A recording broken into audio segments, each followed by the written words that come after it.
Fresh like I just got a contract. Fresh like I just got a max. Roll up this, we ballin' to the max. Fresh like I got a contract. Moving through the city, we be going. Yeah. Roll up this, you pullin', now you know. Boom, we back. We here. We're live. It's time. NBA draft, new season, new year. I'm back. Your boy had the COVID. I'm not gonna be one of the people that's gonna go out there and tell you I had COVID. Go get vaccinated. Do whatever you want to do, G. That's the way I feel about it. Live your life. Cause they saying that we're gonna have to get another fucking shot in a couple months, any motherfucking way. So live your life. They also say there's one more mutation away from it not even mattering. But also at the same time, I need y'all be safe because not only did I get COVID, but my infant got COVID, my girl got COVID, and I will admit I was out here raw dog in the air with no mask on for the past month and a half.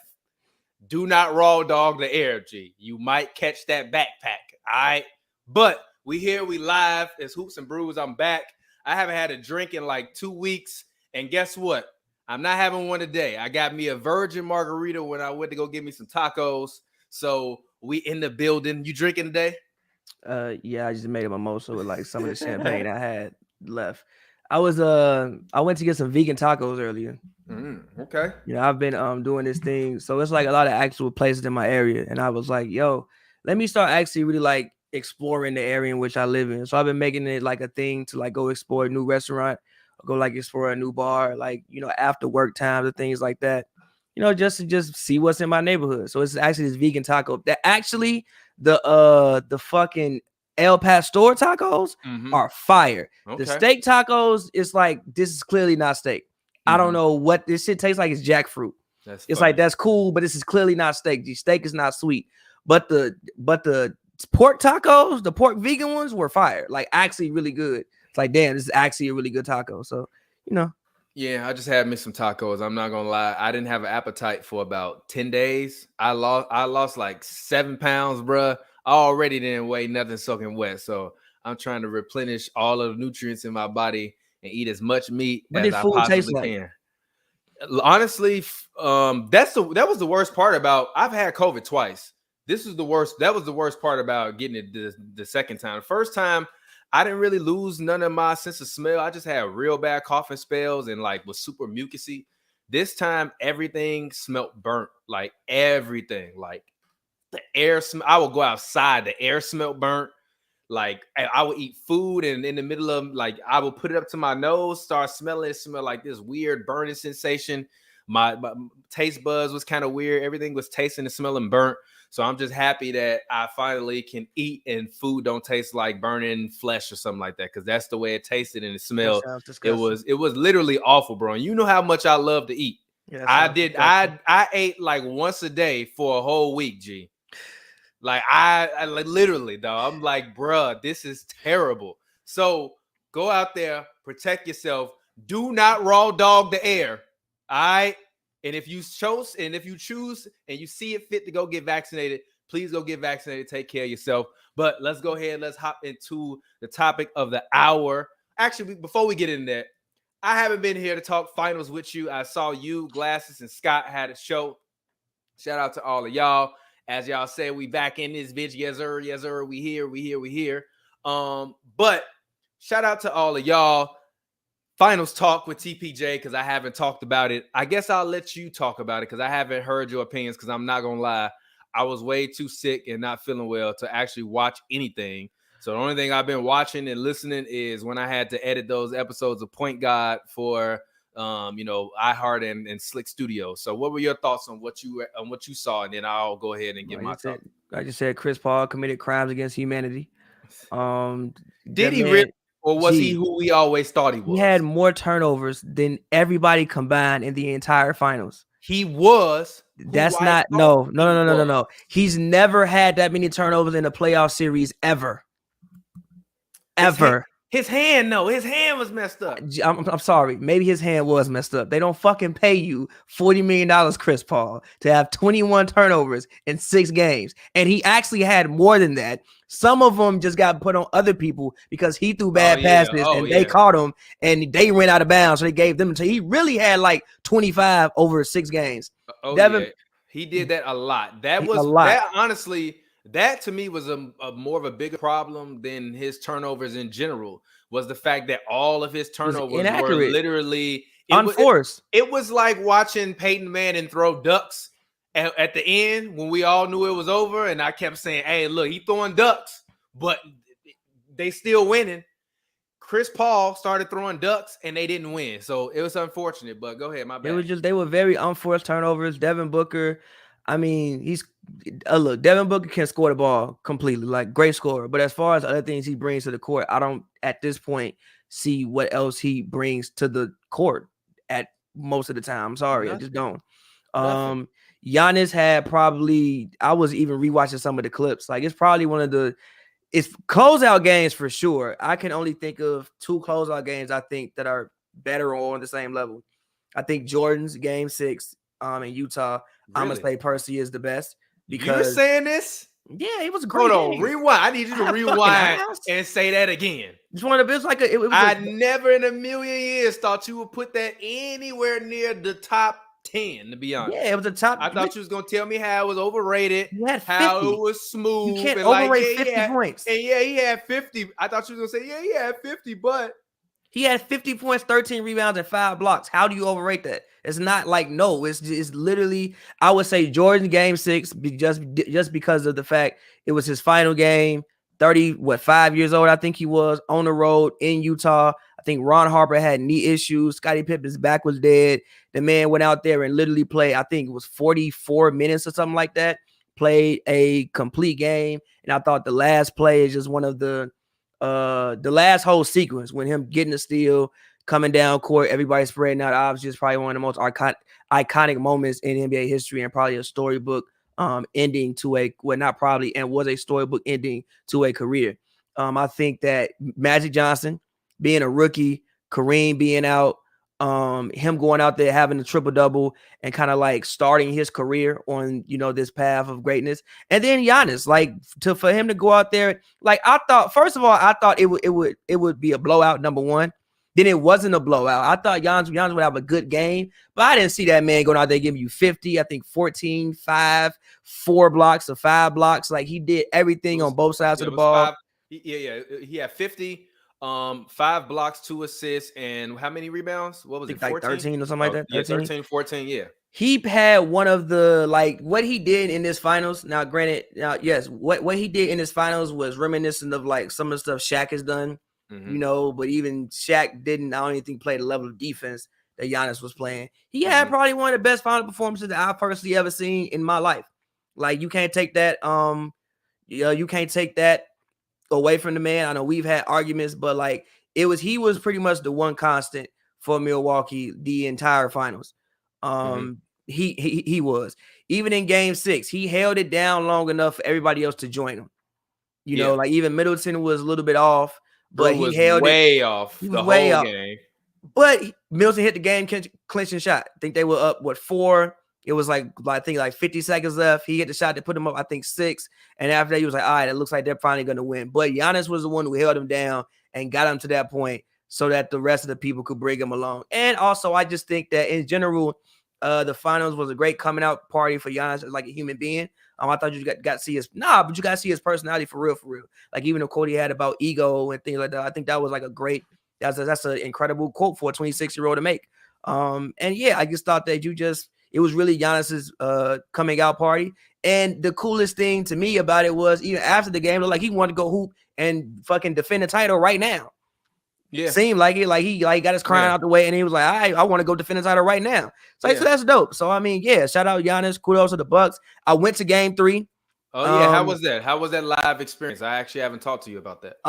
Man, like the Buck Stadium. Well, first of all, the way downtown Milwaukee is set up and the way that I went there and I tried to find a hotel. I was by the stadium because like I didn't want to, be driving and doing like that. I'm like, man, I might go to the game and get faded. I don't want to be driving in no city I ain't from like that or whatever. So I tried to get something right by the stadium. I didn't know my hotel was literally 3 blocks away from the stadium. Oh, like, okay. I get there and like everybody in the hotel is Bucks jerseys or like Suns jerseys on. Like when I tell you the entire town felt like, at least the downtown area, like the entire town was talking about the game. The entire town was talking about the game because the game I went to actually was the first finals game in Milwaukee in 47 years. Wow. Okay. So everybody, like you got people who grown their whole life and haven't even, they haven't seen a finals game. So, we go. Walk over to the stadium, beautiful arena. It's probably the best looking stadium, probably the best stadium I've personally been to so far. The way you order your food, it's just very technologically advanced. Deer District is real. Like you don't need a ticket to go to Deer District. Deer District is actually like, it's kind of like an LA, like imagine if LA Live had screeners, like they have like metal detectors and you got to like go to the metal detectors, but then you can go to Staples Center or you can just stand outside. Yeah. That's kind of what Deer District is.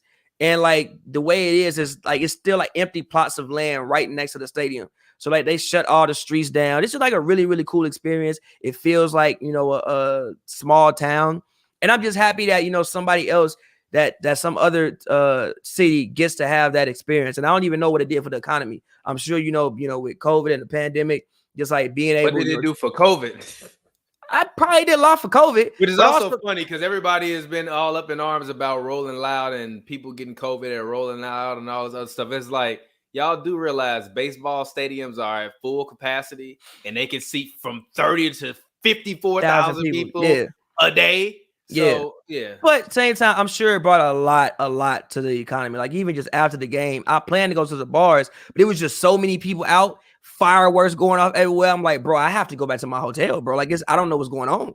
It's just so much stuff, but it was really dope. It was a super dope time. And I'm happy I got to go. Yeah. So my thoughts are, I pretty much agree with a lot of what you said.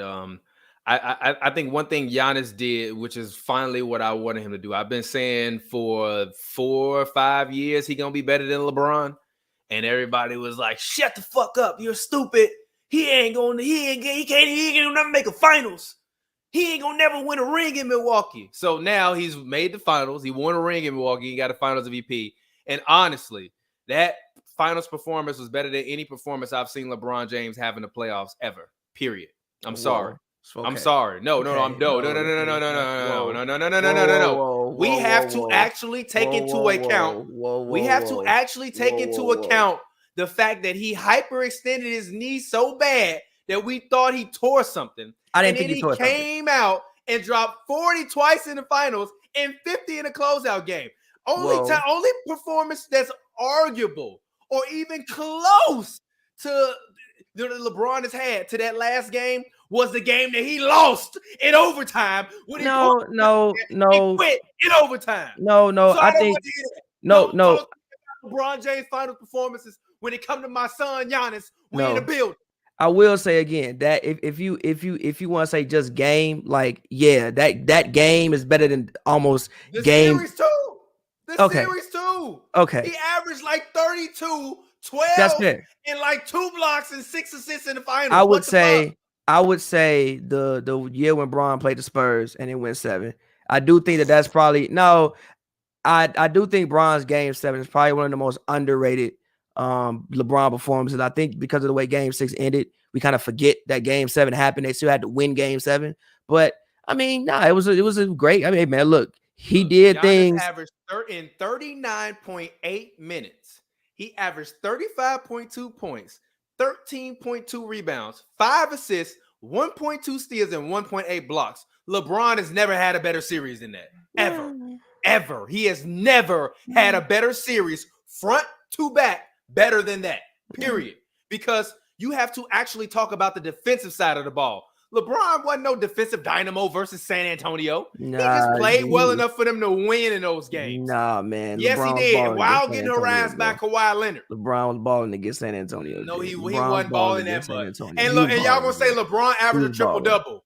When? In what series? Did they win the series? Yeah, if they didn't win the series, then I don't want to hear it. Nah, I think that was a 3-1 year. Where he averaged a triple-double? Mm-hmm. Let's see. 2016 I think he did. NBA Finals. Let's go. Oh, I think he did. 2016 was the year, right? Yeah. Or LeBron, did he? No, he did not. He averaged 29.7 points per game, 11.3 rebounds, 8.9 assists. Now, I will give him credit. He did average 2.6 steals and 2.3 blocks. That was pretty goddamn amazing. He did? Yes, that was pretty amazing. Shit. That was pretty goddamn amazing. But still, give me this series from Giannis over that series from LeBron. I mean, that's fair. Because he was also hobbled. Like, I don't even want to know what he would have did if he did hyperextend his knee.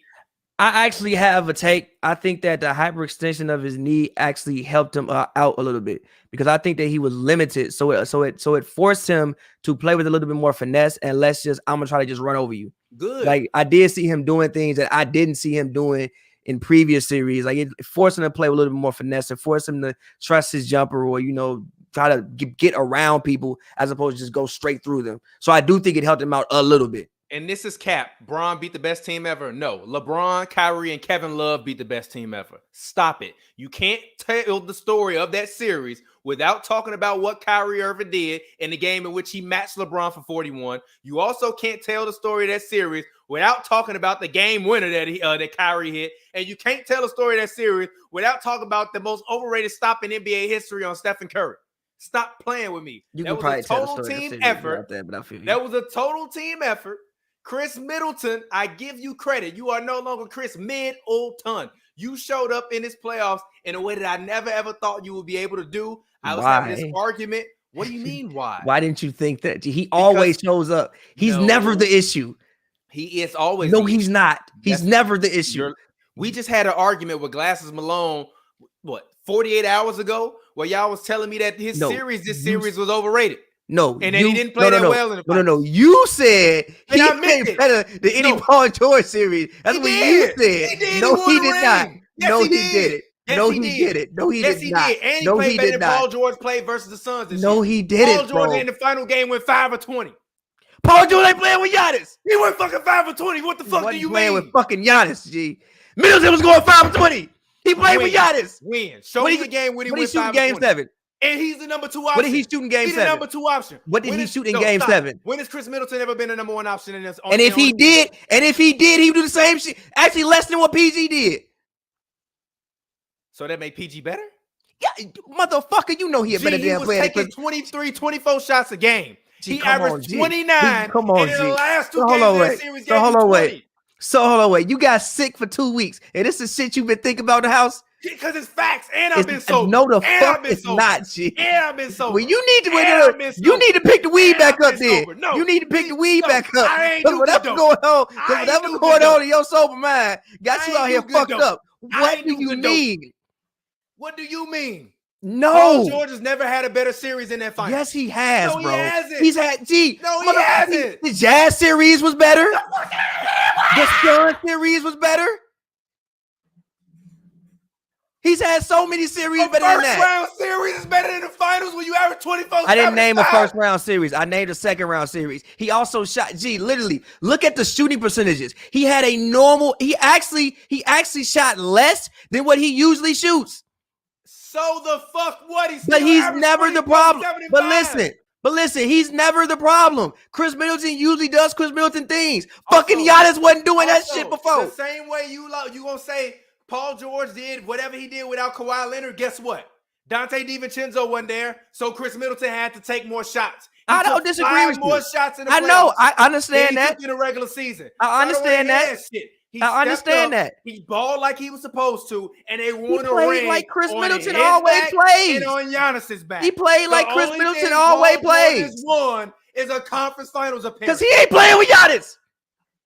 Put Paul George with Giannis. And he would have choked. You are fucking lying. No, he wouldn't. No, he wouldn't. Stop lying. Stop lying. Stop lying. You are lying. He don't gotta be at the motherfucker without scoring 50. The fuck? If the person on the team getting 50, 14 to 5, fuck being a big time player. Make a shot, one of them. That's all I gotta do. I don't want to hear that, G. Even in the closeout game, Middleton, what'd he give me? What'd he shoot? Let me know. I don't want to hear 38%. Stop saying what he shot, G. What, I don't what care he shot? about what he shot. What'd he shoot? Closeout game, he had 17 points. He shot 46% from the field. Shut your ass up. Okay, all right. Shut up. Okay. He shot 47 on the season. Oh, what PG do in game 7? When what game 7? I'm just saying. What do? He never made it to a game 7. He didn't. He wasn't playing. This playoffs literally. PG Paul George. No, listen. No. Now I'm gonna put up the stats. G. Listen. This playoffs, Paul George averaged 26 points, 9 boards, 5 assists, and a steal in 40 minutes on 44% shoot and 33% from the field. What's your point? He didn't play. Khris Middleton was not better. Yes, he was better. Look, no, he wasn't. Finals. Look. Stats from the last 2 games. Right. Paul George. He went 15 to 20 in game 6, which I give him.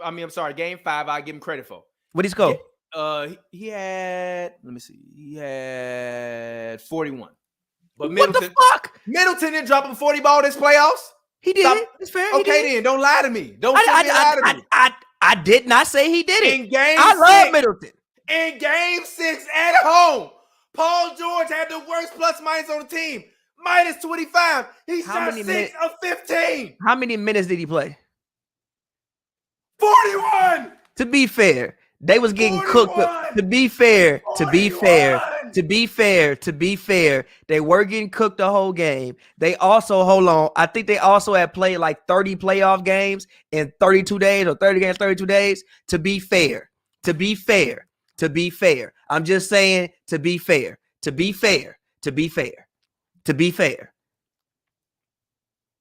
With Kawhi down, with Serge down, Zubac was down too. Zubac was gone. And Serge did play the playoffs. He played in Dallas series. So Ivica Zubac not playing in game 6. Aiden was losing his goddamn mind. The reason why. But it contributed. Everybody was trash. Who was good? What do you mean? Reggie was good? No, he wasn't. The last moment of Reggie Jackson in game 6 is him fouling Chris Paul. Fuck out of here. No, he wouldn't. Reggie came back down to earth. Morris was good. How? He had 26. What do you mean? Well, how? Okay, all right, he outplayed Paul George. I bet he got scored on 96 times. I don't give a shit. Paul George went fucking 5 of 16 or 6 of 15. He was tired, G. 6 of 15. He tired? No. He tired, G. Middleton. How many rebounds he had? He had 9 rebounds. What he fucking do? And 4 turnovers. And 4 turnovers. And G, he was 1 of 6 for 3. He had 11 points at halftime. He scored 9 in the second half. And you got the nerve to sit up here and cop, please? I'm not copping, please. Please. I'm not copping. G, Chris Paul had 41. Stop, G. He was just cooking them. And no, he didn't. In game 6, he had 21 points. Ooh. Not Chris Paul, PG. I said, okay, I'm sorry. So he had 11 in the first half and 10 in the second half. They was getting cooked by the fourth quarter. Because the nigga was fucking matter. Yeah, all of them was sucking. I was sitting in the building. Good? In the first half, who was good? No, stop. Who was good? Stop. Who was good? Stop. They was getting cooked so bad, Pat Bear was punching people. Stop. I was sitting in the goddamn press box next to Cam Buford. Shout out Voice of the Fans. Make sure you stream it every week here on HNBmedia.com. You can find it on your podcast. Go follow him, subscribe to him. I looked at that man when Paul George started off the game. He had, I think, 5 points before the last 4 minutes in second quarter. I'm like, gee, they finna get smoked because PG don't want it tonight. They was already getting smoked. I don't want to hear that. G. I don't want to hear that. They was getting cooked so bad, so Pat Beverly was pushing people in the back. So he couldn't have a better half in the second half? They was getting cooked by the time. G, yeah, 6 of 15. They was down by like 20 in the fourth quarter. It don't matter. So if he don't go 6 of 15, they'll have a better chance to win the game? Probably not. Chris Paul had fucking 41. Who was guarding Chris Paul? All right, bro. They lost by 27 fucking points, G. No, he did not have a better playoffs than Khris Middleton. Yes, he did. He did not have a better playoffs than Khris Middleton because Khris Middleton won a goddamn ring. You right. That Freudian slip got your ass. All right, man. That Freudian slip got your ass. He had 9, man. The jewelry. Put the ring. Shout out Khris Middleton. Shout out Khris Middleton. But Khris Middleton did it consistent. Khris Middleton did Khris Middleton activity. Supposed to do. He did what he always does. There is no Shaq without Kobe. There's no Giannis without Khris Middleton. Also, we got to put respect on Drew Holiday as well. We can't do this. I just want to say this. We can't do this. Drew Holiday had a great series defensively, but that is one of the most. People going to overrate his performance in that series. How? To the end of time. G. How? He didn't have a good series, bro. He stranglehold Chris Paul. And he ain't stranglehold not a goddamn what soul. You mean? Chris Paul had 30-something turnovers. Chris Paul was terrible. It wasn't all on half the time any goddamn way. No, that's not true. That's not true. That's not true. That's not true. That's not true. And even in game 6, Chris Paul still had 26. And what Booker have? He had 3 turnovers. And what did Booker had 19? Exactly. Do you exactly and you want to know why? Because they switched Drew on Devin Booker, and he wasn't doing that shit on that man. So what the fuck you mean? Actually, that's not true. That's not true. When the hell he scored 30 and 40 on Drew Holiday? No, it wasn't. No, it wasn't. I'm looking at the stats right now. Drew Holiday was not the primary defender when he was getting those buckets. When they switched, listen. When they switched Drew Holiday onto Devin Booker, all that balling stopped. All that bullshit stopped. No, he was doing that shit to PJ Tucker and Khris Middleton. We're gonna go game by game. Game by game. You ready? Okay. Right, here we go. Devin Booker. Hold on, wait. TP, stop. Tell me Chris Paul stats in these same games. Okay. Because he was going back and forth. Let's go. Game one. No, stop. Game 1. Chris Paul, 32 points, 2 turnovers, 9 assists. They got cooked in that game. 27, 6 assists. There you go. They was balling. Game 2. Yep, they was balling. Stop. Game 2. Devin Booker, 31, 3 turnovers, 6 assists. Chris Paul, 23, 6 turnovers, 8 assists. 6 turnovers terrible. 6 turnovers terrible. But okay, keep going. What? Keep going.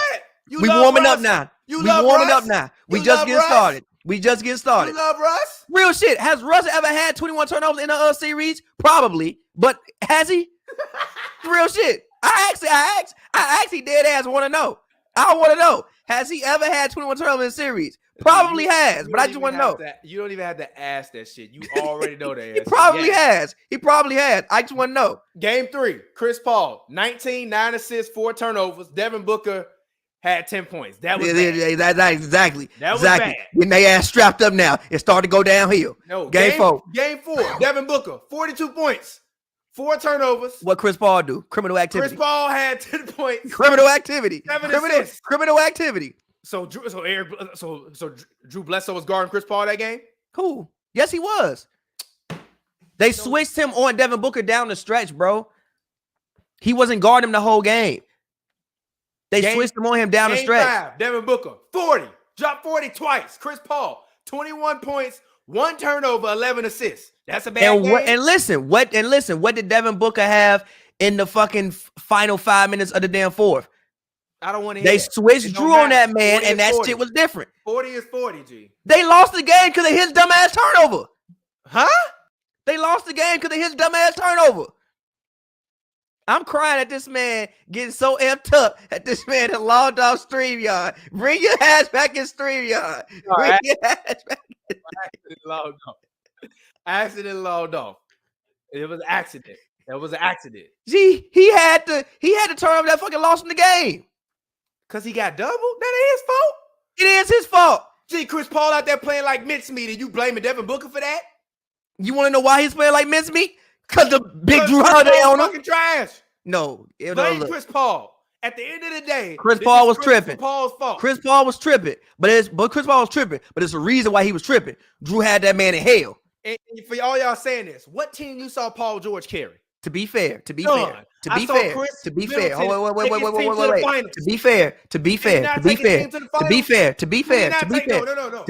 No. I'm asking you a question. Have you not seen Khris Middleton with his own 2 eyes take his team to the final? Take is a very strong word. How is it not a strong word? How is it a strong word when he's the best player on the floor in them 2 games they won? I don't know if he was. Drew was out there too. I think it was. Think it was a combination. Nigga, Brook Lopez. Hold on, wait. Nigga, please. Hold on, wait. Brook Lopez was balling too. Brook Lopez was balling too. Nigga, he had like 21 in them games. Did he not? I said it. Get the fuck out of here. Brook had 21 in them games. I think he had 20 in game 5. All right, bro. Brook Lopez one of the reasons why they beat the Hawks. Stop the cap. All of them was a full team effort. On this app, G. No. It was a full team effort. No. And also, Middleton had To be 32. fair. No, wait. Closeout game. Middleton, 32 points. Game before, Giannis got hurt. Middleton, 26 points. Outscored Drew Holiday. Can you name the rest of the people? Can you name the rest of the people? Drew Holiday had 26 in the game. Middleton had 27. Okay. And then, let's see. Hold on. And then in a game in which... What Brook Lopez do? And also, can you read me what Trae Young did? Whoa. Closeout game. Brook Lopez had 13 points. Middleton had 32. Drew Holiday had 27. And can we also can you pull up Trae Young stats? Because who's guarding Trae Young? I don't care about Trae Young. Whoa, I don't care about Trae Young. Whoa. What do you mean? Why? He ain't got nothing to do with this. How he ain't got nothing to do with this? Fuck he got to do with this? It's two sides of the fucking ball. We talking about fucking Khris Middleton. It's two sides of the fucking ball. You gotta guard somebody. He wasn't playing no defense. Who? Middleton. He was just not like Drew. Not doing nothing. Not like Drew. Man, Drew had 3 good games all playoffs. Who had the higher plus minus? Middleton. Okay, by how much?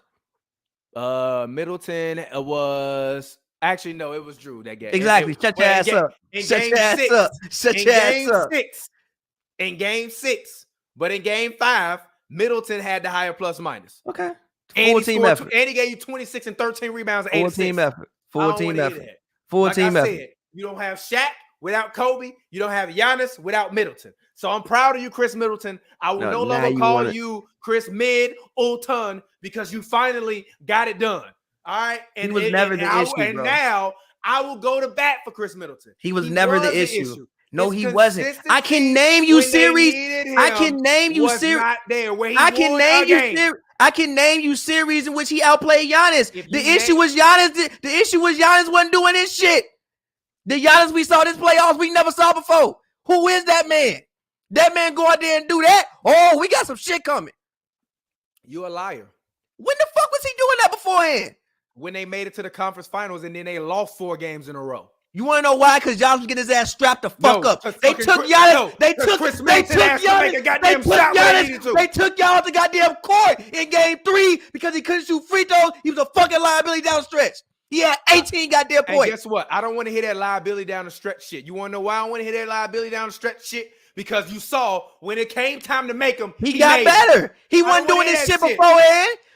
The issue in Milwaukee was Giannis Antetokounmpo needed to be better.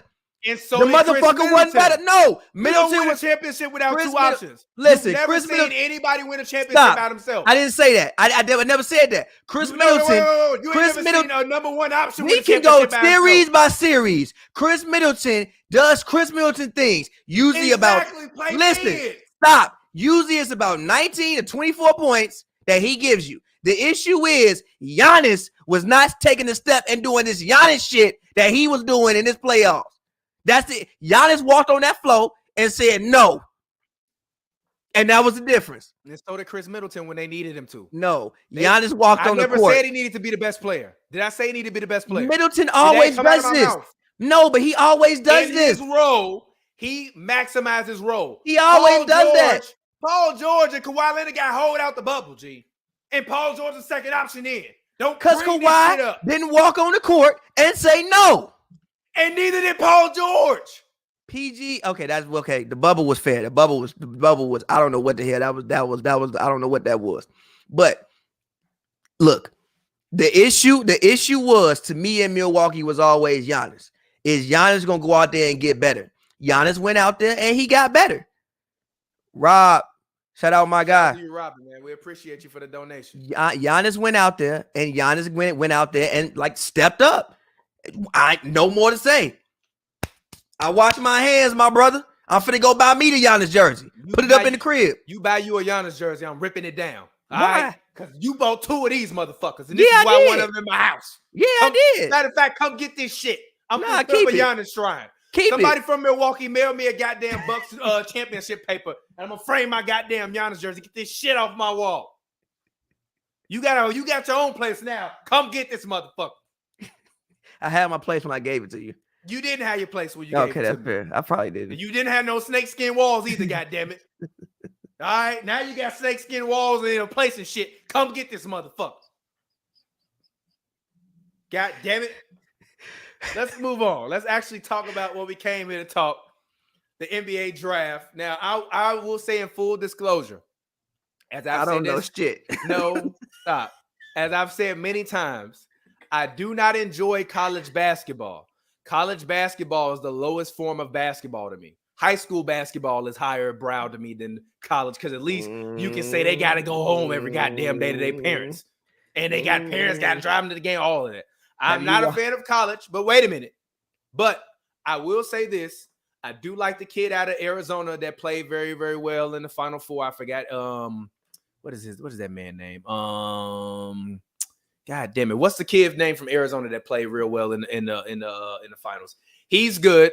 I actually do think Cade Cunningham is going to be who they say he is, just because of his height. I think a lot of the times people come in and say this guy will be he will be this, he will be that, and then they aren't, and they don't have the physical tools to be able to do what they need to do. Cade Cunningham is coming into the league at 6'8", 220, and he going to be playing really point guard, shooting guard hybrid. That's big at his position, no matter where you want to put it at. And I think in Detroit, I think Detroit actually does have a solid foundation to build up off of. I think they have some young talent.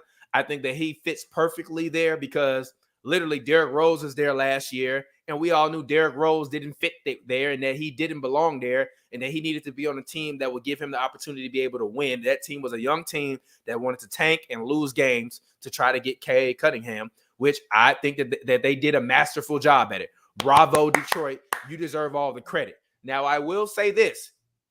The fact that he wants to go there and play there, and it seemed like he's wanted that ever since the ping pong balls went there, like literally going, he's been working out and training in Detroit. I think that lends itself well to the culture of Detroit basketball, because I think before any high draft pick wasn't looking to go to the Pistons and have some semblance of relevancy, or some semblance of like, hey, I can be a star and lead this organization. I think Cade is a guy that has that thing that that moxie that they need, and he's not afraid of the challenge. I think even seeing him, I think it was yesterday, he was on the homie Jason's own Fisher's Instagram, and Jason's like, where you think you going? He was like, I think I'm going number one. I like that. I'm sorry, I do. I like that. He said, I think he said they said I'm going number one, so we'll see. No, look, I think that's what he said. Even that. That's what kind of balls you gotta have to be like, yeah, they said I'm going number one. We gonna see. I mean, he the number one pick. He been the number one pick since 2019. That is my whole point, Jonathan. The fuck? God damn, boy. That's my whole goddamn point. Is that he got the balls and he know he going number one, and he up for the task. I think Houston is fucked, because I don't care. I disagree with that. I don't like there's nowhere for them to, like, none of these rookies are going to put them in a position to get better over the next 4 years. I disagree with that, man. Jalen Green, man. Jalen Green. Moved on. Jalen Green, man. No, hold on. I disagree. First of all, I'm with you. I think the Pistons and the Thunder are two of the best situations that people think are bad, but are good in the NBA.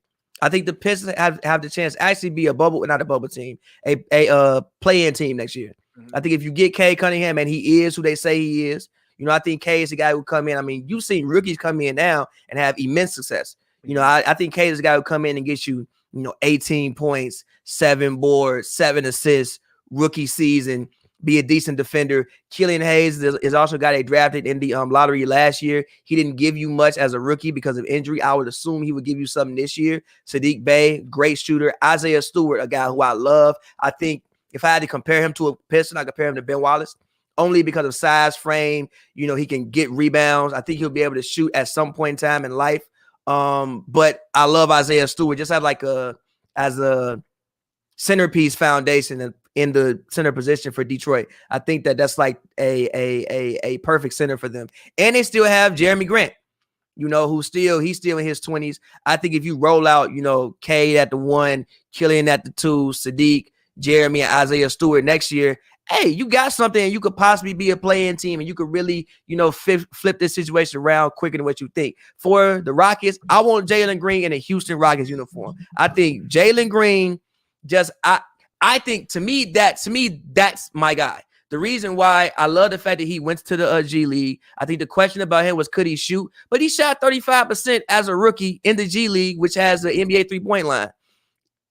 So to me, that's similar. If you shot 35%, 36%, to me, that symbolizes that, hey, you know what? Maybe you can take it up to 40% with some training in the NBA. Also, to me, he has athleticism that just jumps off the tape immediately. I think he has all-world, all-class athleticism already. And with the way the Rockets want to play, I hope they don't pick Evan Mobley because it doesn't make sense to me, knowing what Steven Silas wants to do. I say, hey, you know what? We're going to do this. We're going to get Kevin Porter. We're going to throw out Jalen Green. We're going to throw out Jayshawn Tate. And we're going to have the worst record in the league again. Whoever the hell, probably are. And we're going to have Christian Wood, and we're going to get John Wall. We're going to amnesty the hell out John Wall. Buy him the hell out. And we just going to run. And we're going to see what we going to be.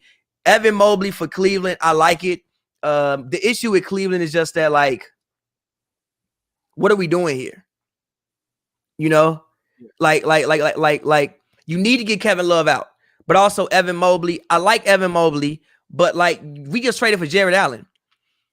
Now, obviously, I know people think Evan Mobley can stretch out and shoot eventually, you know, and do some things like that. But I think his rookie season may be a little bit. Well, actually, I don't even know because Kevin Love, shit, I don't even know if he's gonna even play again with the way Kevin Love. Bron left and Kevin Love mentally left too. He play about with all of this mental health shit that's going on. I ain't gonna say nothing about Kevin Love. Get you. I'm just gonna pray for that man because I don't need nobody in our mentions trying to cancel us. Talk about we bashing Kevin Love. I'm not bashing Kevin Love. That man done got $90 million to not even play. That is a role model. He got $90 million to not even play. Role model. But I like Evan Mobley going there. As far as Jalen Suggs, I like Jalen Suggs to Toronto because I think that they actually do need another league guard. And I think probably it seems like Kyle Lowry at this point is going to depart. I don't think Fred Van. The Heat is looking like. I've heard the Heat. I've heard the Pelicans. I've heard even the Bulls would be interested. I've heard a couple of teams. Bulls sign Kyle Lowry, I might have to revoke my Bulls fan membership. G. I've heard need no more aging point guards. Go and throw Lonzo the bag and be happy that you threw Lonzo the bag. Oh, that's fair. But so Jalen Suggs I like. But my sleeper, Josh Giddey. He's a guy from Australia. He's 18 years old. He said when he looks at himself, he compares himself to Ben Simmons. He's tripping for that because you're not the athlete that Ben Simmons is, but he's a 6'8" guy with point guard skills. I think he can be really good. I do. Like he in High School Musical, man. Hell no. No, he is. Hell no. And he compared himself to Ben Simmons. Hell no. 6'8" guy. Get High School Musical out of here, G. Look, man. Hell no. Listen, man. 6'8" guy with guard skills, can pass the ball. And let's say he does fall to Memphis. I think that that's something good to pair, you know, with the Dylan Brooks and also with the Ja Morant. I think that would make a great kind of front, a great guard situation for Memphis. But man, I to me, it's kind of a weird draft a little bit because like of how college basketball was last year. Mm-hmm. You know, like it's, you know, so I think it was kind of a weird draft. But again, Jalen Green is my guy. I'm looking forward to watching him play in the NBA. To me, I think he has the highest ceiling. I think Cade Cunningham is probably the most sure pick, but I think Jalen Green has the highest ceiling. I think he could be like a. He said he listens to Bradley Beal. I think he'd be like a better defensive version of Bradley Beal and a more athletic one. So maybe like an Eddie Jones, Bradley Beal hybrid or something like that. I think that Jalen Green could be. All right, I'm not mad at that. For me personally, and the person I was talking about was actually Jalen Suggs. He didn't play in Arizona. It was Gonzaga. Personally, I think that Toronto definitely should take Jalen Suggs. I think it's time to move on from Kyle Lowry. He's been a great, ambassador not only to the game, but for the country of Canada as it pertains to dealing with America and just being a global ambassador for the game of basketball. So I give him credit for that. My sleeper for this draft, actually, I got two of them. Early round sleeper, I'm going to actually say Jonathan Kuminga. And then my late round sleeper, I'm going to say Sharif Cooper.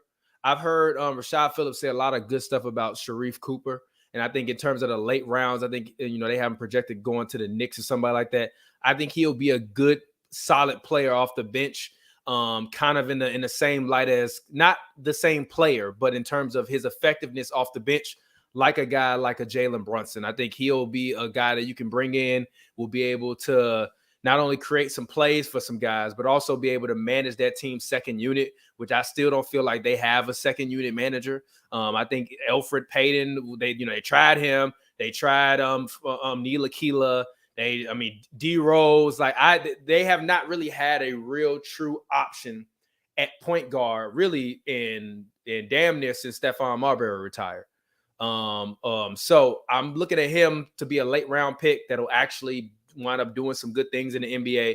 And then as I said before, Jonathan Kuminga is going to be my guy, because I actually think what's going to happen is I think the Warriors are going to draft him, and I think they're going to trade him to some other team.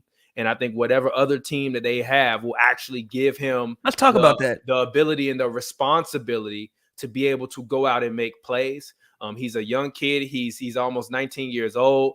And I just really believe that, these G League freshmen, he played in the G League, correct? Right. Yeah. I think all these G League freshmen will actually come into the league and actually do something of value. I think the G League is cool, but the G League is not the NBA. You don't get up for the G League the same way you do the NBA. I think guys went to the G League because they wanted to be able to reap some profits and make some money, more so than anything. So I look at Jonathan Kuminga as being a guy that if he's drafted by the Warriors and he gets traded, I think he'll actually go somewhere and do a lot better personally. And shout out to y'all. Y'all said Sharice's passing on ball is good, but he gets too eager at times. I'm fine with that. The Knicks have not had a playmaker for years.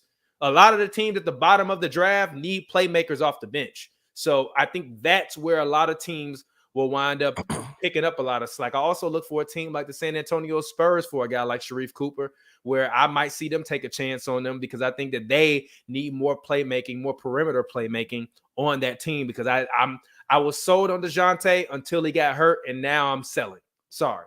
So that's how I feel about that. But you say you want to talk about some trades. No, do you think the Warriors should keep both of their picks? I don't. I think they should probably trade both of them, honestly.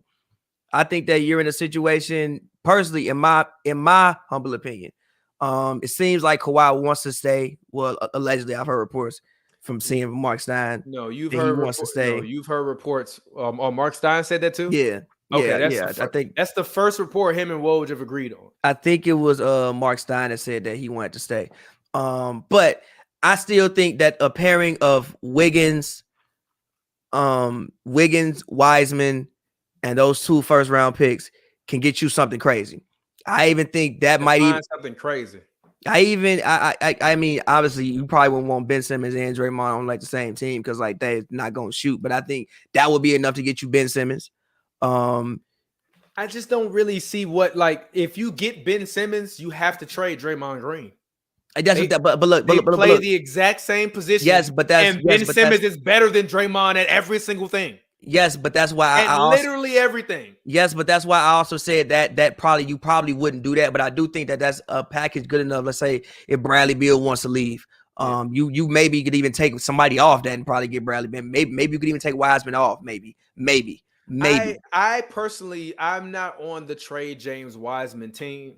I don't believe that you trade generational big men before you've given them a chance to develop. I think the only reason I would say, one second, then I'm gonna let you finish. I think the biggest case in point was DeAndre Ayton. He is a guy that no one, he went number 1, but once he went number 1, no one was high up on him. Everybody was trying to get him traded so that way Devin Booker could get some help. And then what you saw was when they actually gave him the ball and incorporated him into the offense, Coach Monty Williams, you were successful.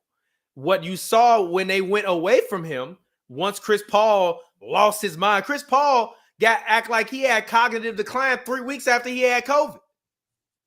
Nah. The cognitive decline was Drew Holiday whooping his ass. That's what the cognitive decline was. The cognitive decline was Drew Holiday. That's what happened. Drew Holiday put the mental haze on that man and had that man throwing the ball everywhere.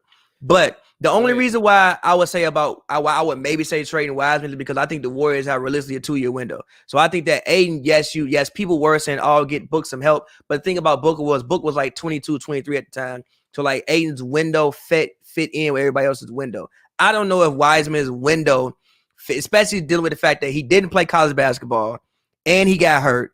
And it was a weird year, so I don't even know you could even get in and practice like that. So, and also Clay wasn't there, so you got to learn how to play with Clay and things like that because he wasn't even there last year. So it's like, I don't know if I think Wiseman's going to be really good one day. I still do. But I don't know if Wiseman's window fits in with the Warriors' window because I think realistically the Warriors have a 2-year run to make at it, honestly. Like Clay is, I think, 30 coming off 2 major injuries. I think it's over for them. And I think their window and their time is over.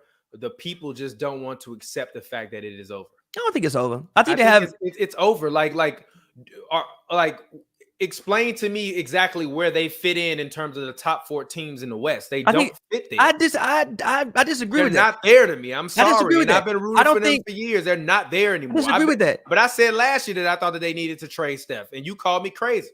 I disagree with that because I still think Steph has an MVP year left in him next season. I think that if he can do the things that he did this year, next year, which I think he didn't get any major injuries or anything like that. So I still think that he can. Clay, as long as he can come back and give you, obviously he's not gonna hop in and go back to 2019 Clay immediately. But if he can come back and give you just something, because you saw at least if Clay is out there, you think that people can't just go haul off and double step the way that they did sometimes this year. You think that they can't do that. Jordan Poole with that because you still have Draymond Green on the floor. Fair, but also Jordan Poole is a guy who I look at off the bench. Listen, I think look.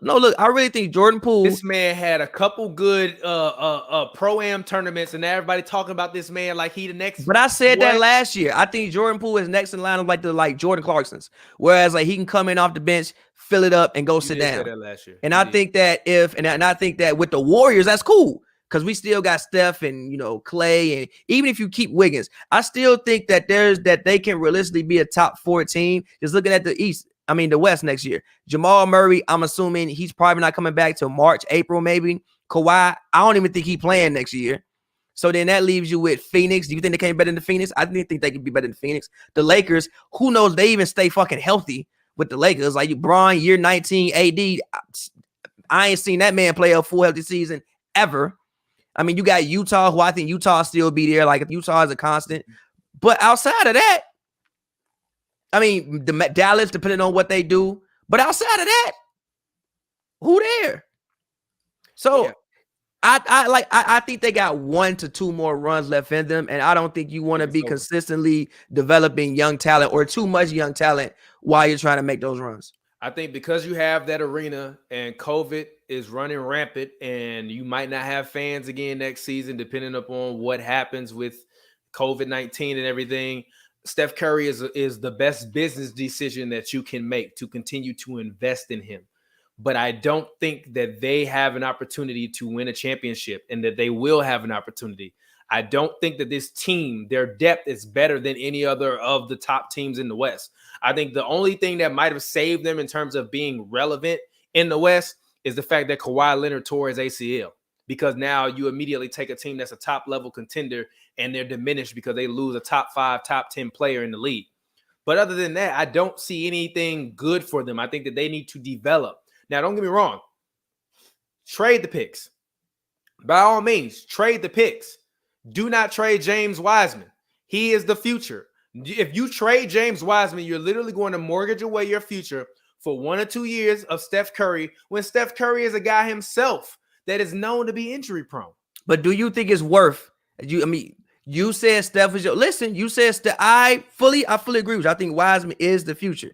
But do you think it's worth, as far as for giving I see that, and that was what I was talking about. I was talking about when it was a play with it was like for one of the last possessions, they took Giannis out and they put somebody else on the court. I think they put George Hill in for Giannis, but that was because you could just space the floor or whatever the hell. But anyway, but yes, he did foul out, and I think it was overtime. But do you think Steph Curry is worth, for what he's given this organization over the past however many years, mortgaging away your future for? No. That's cold. That's cold, bro.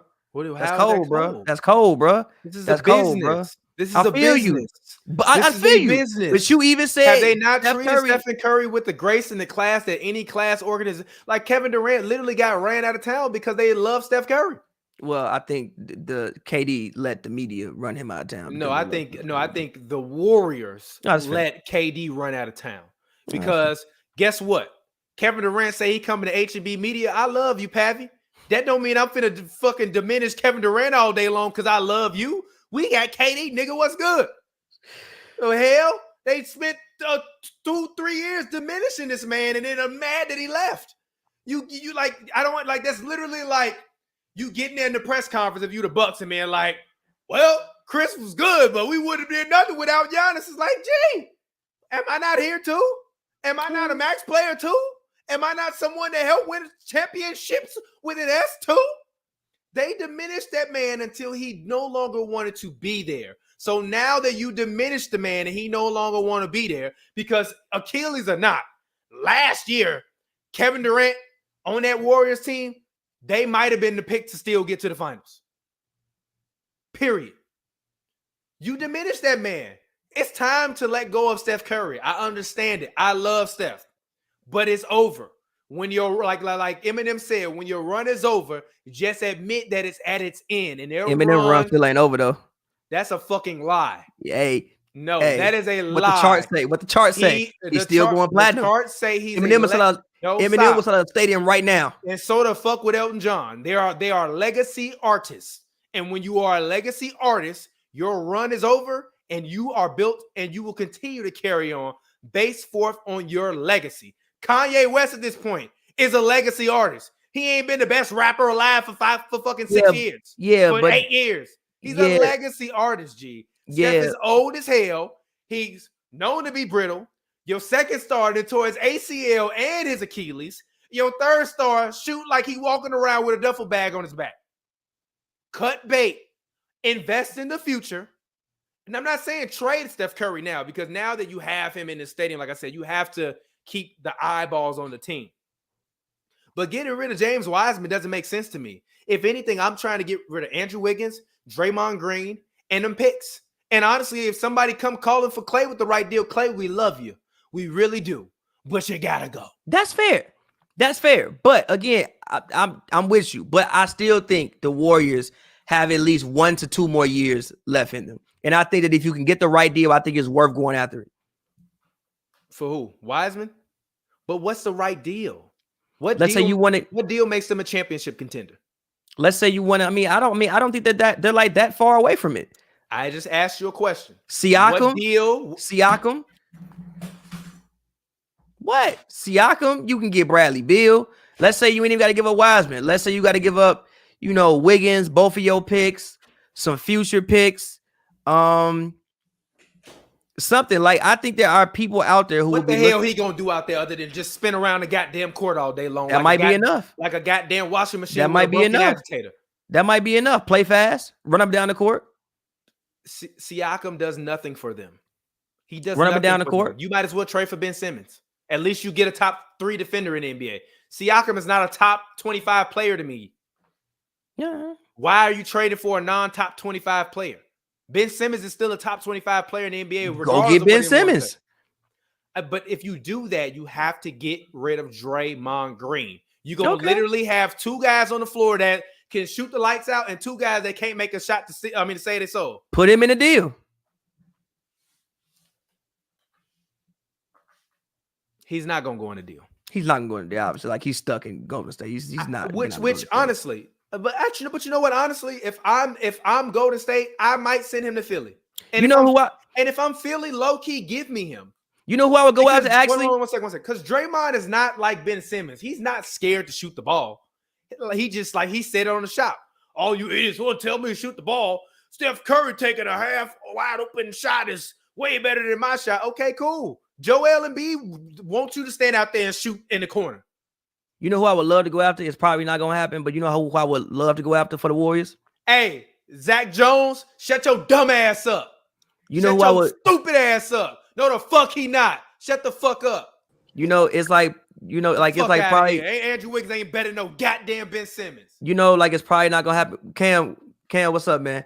But you know what's What's probably up, not gonna fam? happen, but I would like love to see it happen. The Warriors go after Rudy Gobert. What's wrong with that? Wiggins, the picks, Wiggins, the picks, and Wiseman.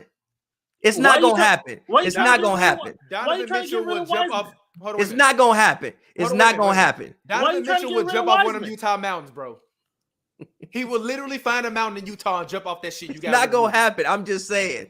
That would be a great deal, I think. Why are you trying to get rid of Wiseman though? Because look, here's why. I think that I don't know if Wiseman's window lines up with the Warriors' window. I think the Warriors have 1 to 2 more years where they actually see. I've got to relax on Ben Simmons. I think that the Warriors have 1 to 2 more years where they could actually make a real run at it. And I don't know if Wiseman's window lines up with that. I think he's a great player, going to do great things, but I don't know if his window lines up with that. Did you see your boy Gobert in the last minutes of that game against the USA? Didn't they win the game? No. They didn't win because of him. They try to dunk it down. What the fuck you mean? They try to dunk it down to him. They try to dunk it down to him to close out the game. Did you see him, TP? You see him stumbling and bumbling over size 22s? Gee. And it went off a Fournier. Did you see them? Did you see them? The carom for a go ahead 3-pointer. Did you see them? Did you see them keep shooting threes and missing because they ain't want to drive because the big motherfucker in the paint? Okay, why can't that be Wiseman though? Well, I'm saying, why are you trying to get rid of Wiseman? I think I disagree with what you're saying. That Wiseman window. I understand what you're saying. I just disagree. Saying the Wiseman's window doesn't align with them. That they got to coach him up. Obviously, he had the injuries. If he come back from injury healthy, I mean, then just give you what he gave you with his third-year performance. You see what a kid. Just compare him to Ayton and a kid in his third year, what he can do, the potential that he has. I think he can be just as good, if not better, than Ayton. So I agree with you. I'm not in a hurry to get rid of him. All he really needs to do is rebound and play defense. You don't need to pump it down him to score him. And I agree with you. He can do something different. When the 7-footer is dangerous, but you need more than that from that guy. That's why you're stuck on him. That's why I'm not stuck on him. Because when you're 7'3", you need to be able to go down low and get a bucket or two. You can't go down low and get a bucket from your boy Rudy Gobert. You know how many centers you ain't been able to go down low and get a bucket from? But I'm saying, so he's not that. He averages as many points as fucking Mutombo. What's that? He averages as many points as damn Mutombo. My average more. And shame on him. Though. Shame on Rudy Gobert for averaging as many points as Mutombo. Shame on him. Mutombo ain't a Hall of Famer? Huh? Mutombo ain't a Hall of Famer? Is he a Hall of Fame? Yes, he is. I mean, because of his defense. What do you mean because of his defense? Half the fucking game. Oh, my goodness. He beat your Supersonics. Oh, here we hold on. And let me address this real quick. Why is it perceived that I'm shitting on Steph Curry for saying trade him? Is he not 33 years old? Has he not missed more than 50 or 40 games in multiple seasons?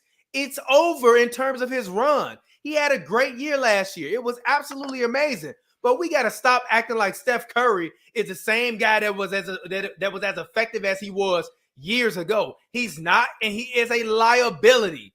He's a liability. He's a lifer, man. He's a lifer. He should be a lifer. He's a Get lifer. your value while you can. Because it is over for him. It's over for him. No, that's over. He will never be what he was before. Well, obviously, arguably he had his best year last year. He wasn't what you was 2 years ago. So I'm better. I'm better. Goddamn it! What you mean? My money got longer. Arguably he had his best season last year. I mean, no, he's a lifer, dude. You can't. He was balling. That's a great player on a bad team. On a bad team, I agree with you. I agree with all day long. He shot 50, 40, 90. I don't give a fuck. He was a great player on a bad team. That make it even better to be that efficient. No, the fuck it don't. When you see somebody on a bad team that damn efficient. When you seen a shooter like Steph and Wardell Curry?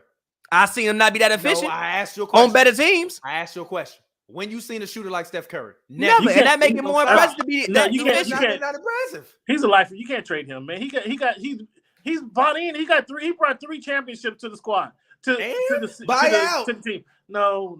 Did you say you gonna buy him out? No. Okay. No. He said cash out while you were ahead. No, he said buy in. I said buy out. Cash out while you ahead. When is Steph Curry's value ever going to be as high as it is right now? Never. It probably not, but you got to ride that wave. I would trade that man so fast to another team. You trade for Draymond, some young assets and a young star. No. I've been saying this I've been saying this literally since KD tore his Achilles. And you've been wrong. You've been wrong. And you've been wrong. No, I have not. No, I have not. I literally said KD tore his Achilles. The window was closed. Trade Steph and get what you can for him while you can. Where's your fucking loyalty at? What the fuck do you mean? There ain't no loyalty in business, goddammit, especially in the NBA. I still think they can make one more run at it. Look. We had a conversation earlier. When you look at the Western Conference, who definitively is there? The Clippers, Kawhi, I think not playing next year. The Nuggets, Jamal Murray is hurt. He probably not coming back till March, April. It's probably take him maybe 1 more year to get right. You got the Jazz, who I think will probably be there. The Lakers, what? Where the Jazz going? The Jazz ain't gonna be there. They about to get rid of Ingles and Bogdanovich. No, that window is closed. That window is closed. Hold on 1 second. They I never heard Ingles and Bogdanovich when they're on the trade blocks. They're on the blocks right now. Anybody who want them, they can have them. I mean, honestly, that is understandable to me because when you needed them to play well in that series versus the Clippers, they didn't. I wouldn't say that. I would say neither one. You can't have both of them. Both of those guys are liabilities on defense, and you can't have two of those liabilities. You can't have two of those liabilities on the court when you need something to happen. That's their issue. I agree. They need to help Rudy out. Oh boy, here we go. What you mean? Give my man some more defense, G. Help me. Help. This guy, Rudy. What the hell? Did he buy you some wine out there in France or something? No, they allow resistance. But no, look, seriously. You get that right. No, look, seriously. The Lakers, who knows what's happening with them? The Jazz, I think, will still be a very good team. I think the Mavericks may make a move that will make them a very good team. But outside of that, what's going on in the West? I think the East is more.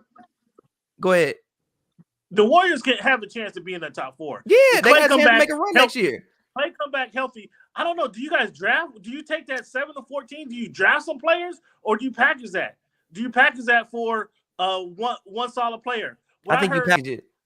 Hey, didn't I send that to you, Pavi, about picking up Pascal Siakam for one of those picks? You didn't, but I just mentioned it. Oh, my fault. I don't know what you said. I didn't hear what you said. But I will try to work. Hold on one second. MJ, shut your ass up, G. He played 5 fucking games in 2020. What are you talking about? He played 5 games in 2020. He ain't missed 40 games in 10 years. You're lying. Stop lying. Fuck out of here. Y'all lying. Steph Curry is always hurt, G. I'm a Steph Curry fucking fan. He's always fucking hurt. He's literally always hurt. There's always some knick-knack injury, something, whatever. He tear ACL or Achilles tendon or some shit. It's over. Well, over. Let me say it's nice to hear you. It's nice to see you again, Thomas, but you are completely off base. I'm sorry. Y'all can say I'm off base. It's fine until he gets hurt. And then y'all say, oh, well, they should. That's a chance you got to take. Yeah, you owe it to him as well as to yourself to make another run, bro. He's not so old. But also, injured, not being injured. But also, boy, hold on, wait. He's not so old that you think we can't win. Like again, when Mike came back to the Bulls, he was fucking 32. So the Warriors got a better team than the 76ers next year? Maybe. They got a better team than the Nets. What do they do with the pick, though? What do they do with they got a better team than y'all? I mean, they got a better team than the Bucks.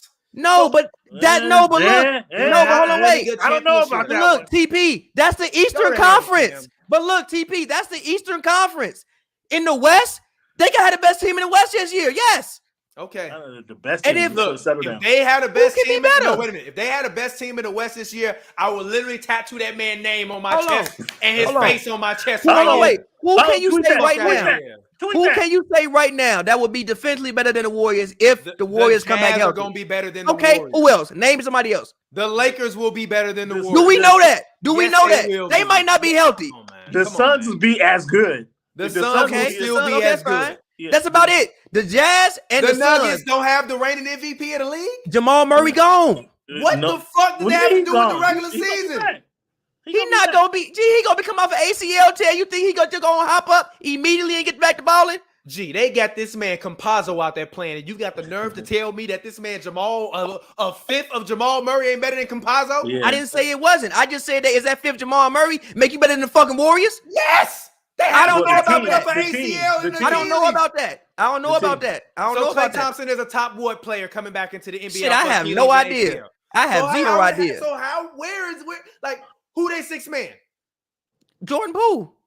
Who they second big off the bench? Looney, who was also hurt this year.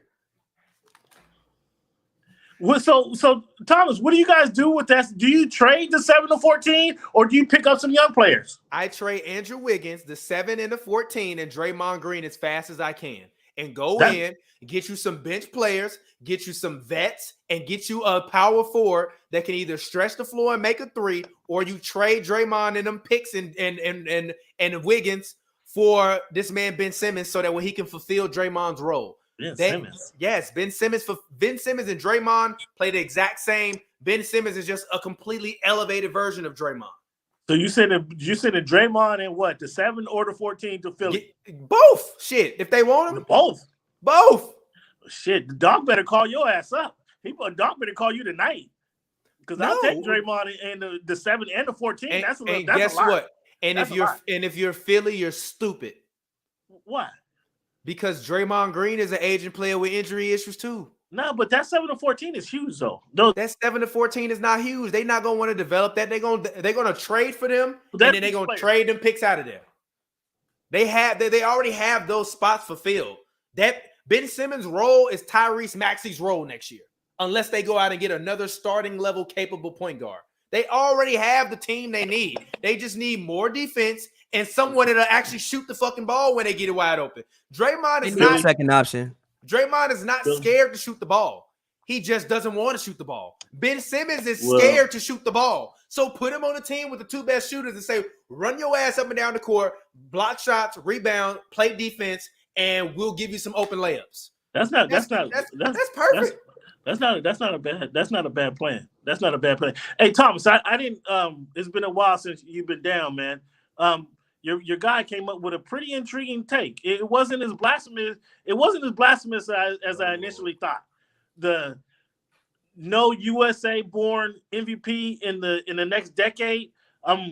After thinking about it, what's your thoughts on that, first of all? And then after thinking about it, I had Booker, James Harden, and Kevin Durant are the three guys that I would come up with immediately to refute that. James Harden. Let's actually talk and Kevin Durant. James Harden and Kevin Durant are never winning MVP ever again. Yeah, let's actually talk about this. First of all, James Harden was an MVP candidate until he got hurt late in the Wait a minute. Was he? I thought he so. wasn't. He wasn't. He like let's be real. Was he lying? I'm gonna look. I love Harden for that next team. I love Harden. I love Harden on the court. Listen, the next team ran so fluidly. That don't mean they win the MVP. They struggle. They not winning MVP. They cancel each other out. If you on a team with James Harden, Kevin Durant, Kyrie Irving, you are not winning MVP. They cancel each other out. Rules is rules. That's fair enough. Devin Booker. I said rules is rules. Devin Booker, no. The only American-born people who I think, unless the other ones not in the league yet, who I think Trae Young, because I think Trae Young could average 30 and 10. No, look, listen. Okay, go ahead. Okay, fine, cool. Make my point even more. Trae Young, I think Zion, maybe Tatum. That's about it. No. Well, let's go back to that. Wait. I give Lonzo Ball as good of a chance of winning MVP as I give Trae Young over the next decade. Okay, I ain't gonna say all that. So about Devin Booker, we saw Devin Booker could put up points. When Chris Paul was not on the court, though, he was able to facilitate and become a playmaker. Not really. His basketball IQ needs to go from about that 7. He needs to turn it up to at least a 9.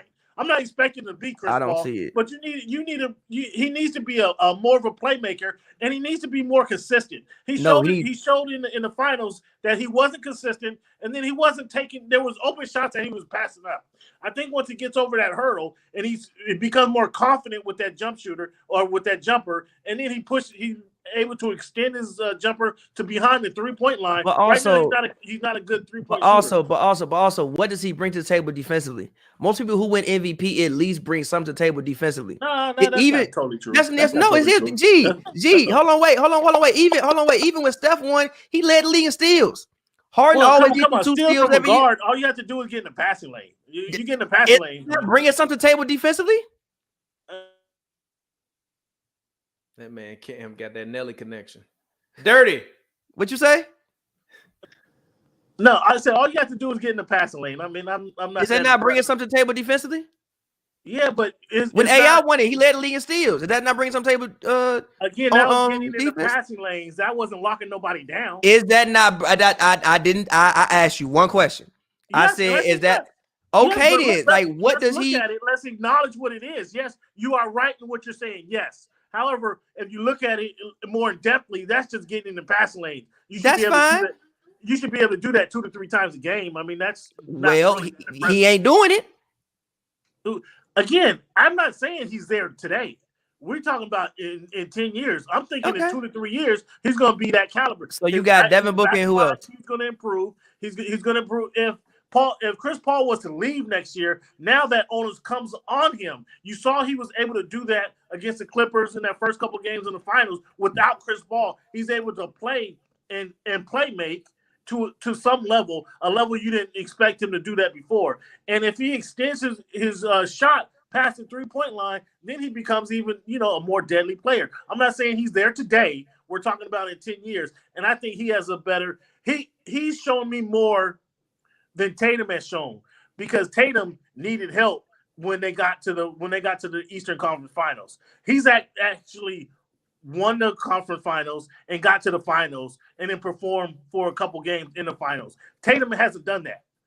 And I like Tatum. I think Tatum's game is smooth as hell, but he just hasn't taken that next step. At least Booker we've seen he has taken that next step. Okay, so you got Devin Booker. So who else? Like I said, Harden and Durant, but you're right. They kind of cancel each other out. I feel you there. No, there's only one answer, and that's Zion. That's it, and that's literally it. Other than that, he's gonna get one though. He's gonna have to. He's gonna get one. No, not really. In 10 years, really. I mean that he's gonna have to have a season out of this world. He averaged 27 on 60% shooting last year. He just got to take it up to 30 and give me 10 rebounds, and that's MVP right there. Boom, easy. But they also got to win games though. That's the only thing with Zion holding him back. That's not true. Steph Curry was top 3 MVP voting last year, and they won winning. He shouldn't have been. Games. He shouldn't have been. And I'd have been mad as hell if they would have got the goddamn award. I would have wrote Adam Silver had he got the award. I would have wrote a letter to the commissioner. But literally over the next decade, TP, what do you think? Yeah, I just told you. Zion. Period. There's no. I mean, also Zion and LaMelo Ball. And I think if LaMelo Ball, stop it with LaMelo Ball. Why? Why do you keep leaving him? Hold on. I take it back. You gotta stop that. Look, you gotta stop that. But look, not Lonzo. LaMelo and Zion. And wait a minute. Anthony Edwards has he's from Canada, right? No, Anthony Edwards is not from Canada. He's from Georgia. That man is from that man said he grew up listening to Little Baby. You know his ass ain't from Canada, and he fucking raps. You know his ass from Canada. All the kids love Little Baby. But look, even my point with LaMelo though. Baby. But look, even my point with LaMelo, which people argue with me about, where did LaMelo spend half of his high school years at? Overseas. I'm not saying that he's an overseas obviously he's not a foreign born player, but he did develop his game overseas as well too. Significant years, some critical years, some formidable years overseas, and that takes me to another point that I might get off the line with you guys. But AAU, this isolation ball has killed American USA basketball. It's absolutely killed it, because these guys is learning how to play team ball overseas, and that team ball is actually dominating international basketball, and it's actually winning in the NBA. It's not going to be too long before that international ball takes over the NBA. Your thoughts? I don't think we're. I'll put it this way: the best players from America are never going to go and play in the Olympics. So it does. So even everything that we're talking about is not going to matter because none of the American guys are going to go play in the Olympics. The best ones. Kevin Durant's not the best player alive. He's not the best American player alive still. Who is? Probably Kawhi. That's fair, but Kawhi's hurt. But that's not my point. My point is he was never looking at the Olympics. But my point is this: even if you obviously, when it comes to America, if it's just one country and we go and play whatever country, we'll have the better talent. Well, in theory, we would have the best talent. Well, no, for sure we would have the best talent. But if you just take let's say, okay, like they do the rookie sophomore game. Let's say you do a America versus the world game. I don't know if we win. Right? Yeah, I agree. What, like a rookie sophomore? Yes, that's a lie. I don't know if we win, bro. Is LeBron playing? Is Kevin Durant playing? So what? We got Luka. We got Davis playing. So what? We got James Harden playing. So what? We got Luka. We got Giannis. We got Rudy. We got Jokic. We got Shea. We got Ben Simmons. You mentioned Rudy Gobert and Shea Gilgeous-Alexander. Go to hell. What you mean? Get the fuck up, man. Get the fuck out of here. You mentioned Rudy Gobert and Shea Gilgeous-Alexander. So what? Shea a top 25 player in the league? No. Okay, then shut your ass up. He might be top 30, 35 though. You got stop it. The starting and hold on, wait. Oh, wait, but stop. Listen. A starting lineup of Steph Curry, those Kevin Durant, LeBron James, and Anthony Davis, and then who give me an American center or a four. Put somebody okay, fine. Give me fine. Okay, you gonna get your ass smoked. Okay, fine. Give me Embiid. Give me Giannis. What the fuck you smack your goddamn lips for, brother? Hell no. They both play the same goddamn position. Going through the same lane. Embiid and Giannis? Yes. What you have Embiid out there doing? Shooting threes all game? Defense? That shit don't matter.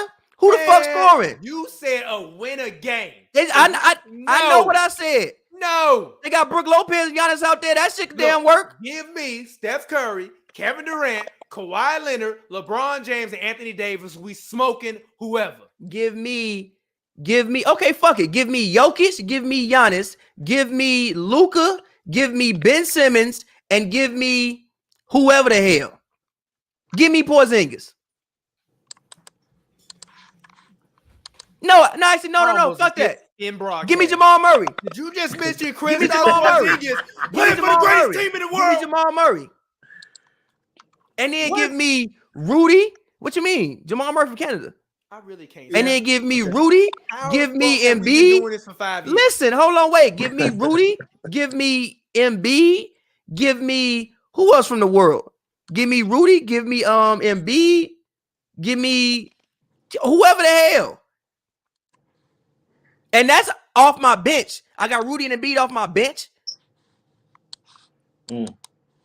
Yeah, the world is strong, man. The world is strong. Capella off my bench. How am I lying? You're lying. How am I lying? The best 5 American-born players against the best. Do we know? See, Jokic. I'm finna literally make a graphic, and we're gonna. You said Luka the best player in the damn NBA. So what the fuck? We got the two best. I didn't say he's the best player in the NBA. That's a lie. Giannis Antetokounmpo is the best player. Okay. Stop lying. Okay. Who next? Who next in your mind? Who next in your mind? Who next in your mind? Who next in your mind, TP? Where? Who next in your mind then, TP? Who next in your mind? Talking injuries or no injuries? No injuries. Kawhi. He better than Luka to you? Yes, he's better than Luka. You really believe that? Of the ball. Yes. Okay, that's fine. Both sides of the ball. Who after that? I've watched it for 2 years. Who after that? Who after that? Kevin Durant still better than Luka. You didn't even fucking say that last year. You fucking lying. Huh? You said KD won top 10. Because I had an agenda against KD last year because he went and joined the Nets. You want to hear facts? I had an agenda against that man last year because he joined the fucking Nets. God damn it. Walk your ass out. All right, but we're going to stop acting like this man Kevin Durant ain't Kevin goddamn Durant. Now he's back. Now the agenda's over because they lost? Huh? Yeah. Now the agenda's over because they lost? Yeah. I didn't like what he did. He ran. He ran from the media and he ran. I ain't like that. So no. He was named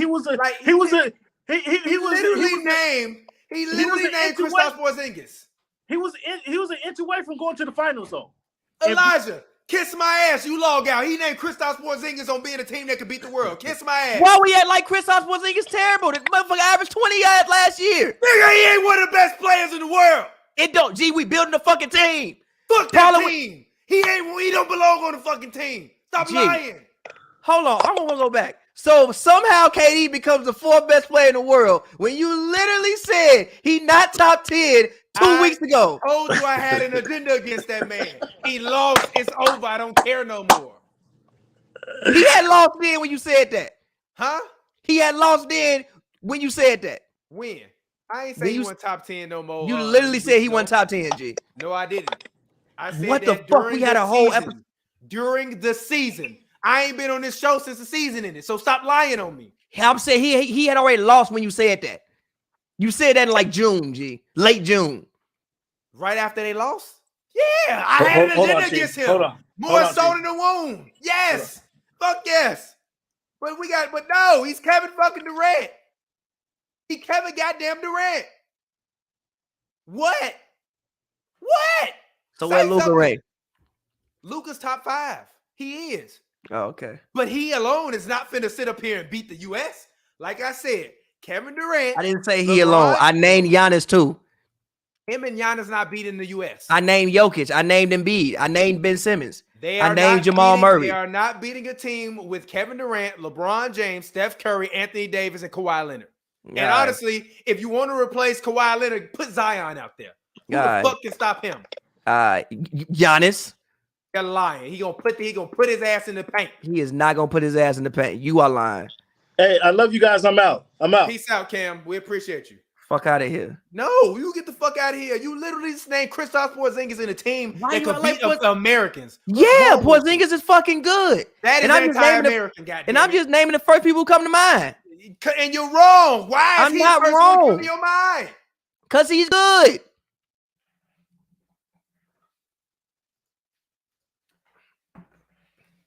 All right, G. I don't know how we've done this for 5 years, G. Fuck you talking about? I haven't used my lungs this much in weeks. Goddamn. What you talking about? I'm tired. The fuck are you talking about? You named Kristaps Porzingis, G. So fucking what? I'm just naming Dragic, Jamal Murray. No. How about this? If you mean it, tweet it. Tweet a team and then name all the motherfuckers and put Kristaps Porzingis in there and say they would be the team of the top 5 Americans. You'll get your ass laughed off the internet. No, literally. You put your here's what we're gonna do. How much is the team? 12 people. You put together your American 12. I'm gonna put together my 4 and 12. My team winning. I don't care about who after 6. No, name me. Smoked. Okay, top 5. I'm definitely winning. You're not. I'm winning. Look, they're not beating LeBron, Kevin Durant, Kawhi, Steph, and fucking and Anthony Davis. I got Jokic, Embiid, Luka, Ben Simmons, Jamal Murray. No, like the fact that you even have Ben Simmons is here, and like, who the fuck gonna shoot the ball on your team? What the fuck you mean? Jokic, Luka, Jamal Murray, Ben Simmons. Cooked. How? How about who's scoring on me? How about you do this? Go on 2K, make you a custom team, play the fucking game, and watch the fuck out of here. I'ma win. The best people in the damn game is Luka and Giannis and you Jokic. Got 3 players on your team that can't shoot. Who? I got 1. You got no shooters on your team. I got 2. Okay, I got 2. And Giannis can figure it out. All right, we did up everything, bro. You need to be evaluated. We got 2 of the best defenders. We got 2 of the best defenders in the league. You had COVID because you got some cognitive. We got 2 of the best defenders on. We got 2 of the best. Literally named Kristaps. We got 2 of the best defenders in the league on the same team. I don't give a fuck. And if I want to, I could put. We got the best defender in the league on the team. Who?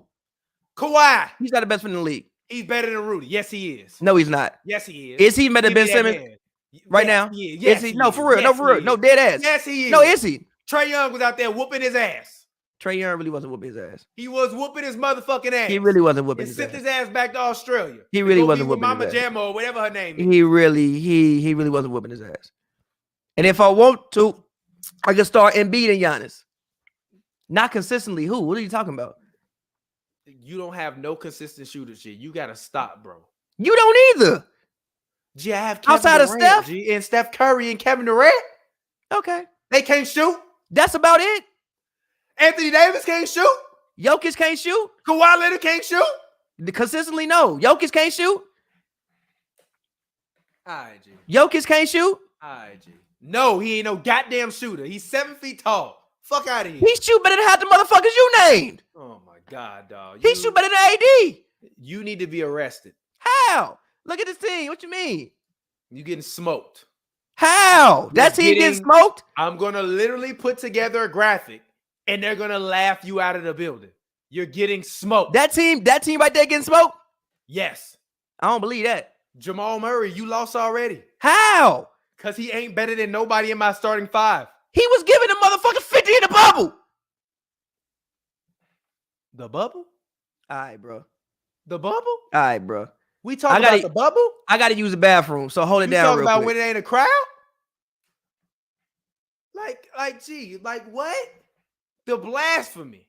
The fucking blasphemy that I hear on this goddamn show. Anyways, let's move on. Where should Ben Simmons get traded? Adrian Wojnarowski reported the 76ers continue to canvass the league for Ben Simmons trades, armed with a steep asking price.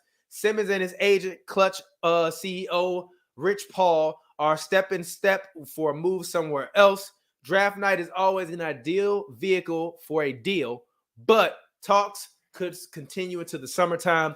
So I'm going to open it up, and I'm just going to say what I said earlier. I think the best place for Ben Simmons to go is literally Golden State. I think if you can, you try to see if you can work out a trade where you can somehow be able to finagle away Draymond Green, that 7 and that 14 pick. And what I do if I'm them, try to see if we can include it and make it a 3-team trade, get you some more shooting, get you another perimeter backup playmaker if you're the 76ers, and you go back and you retool and you try to work with a team that is Joel Embiid centric.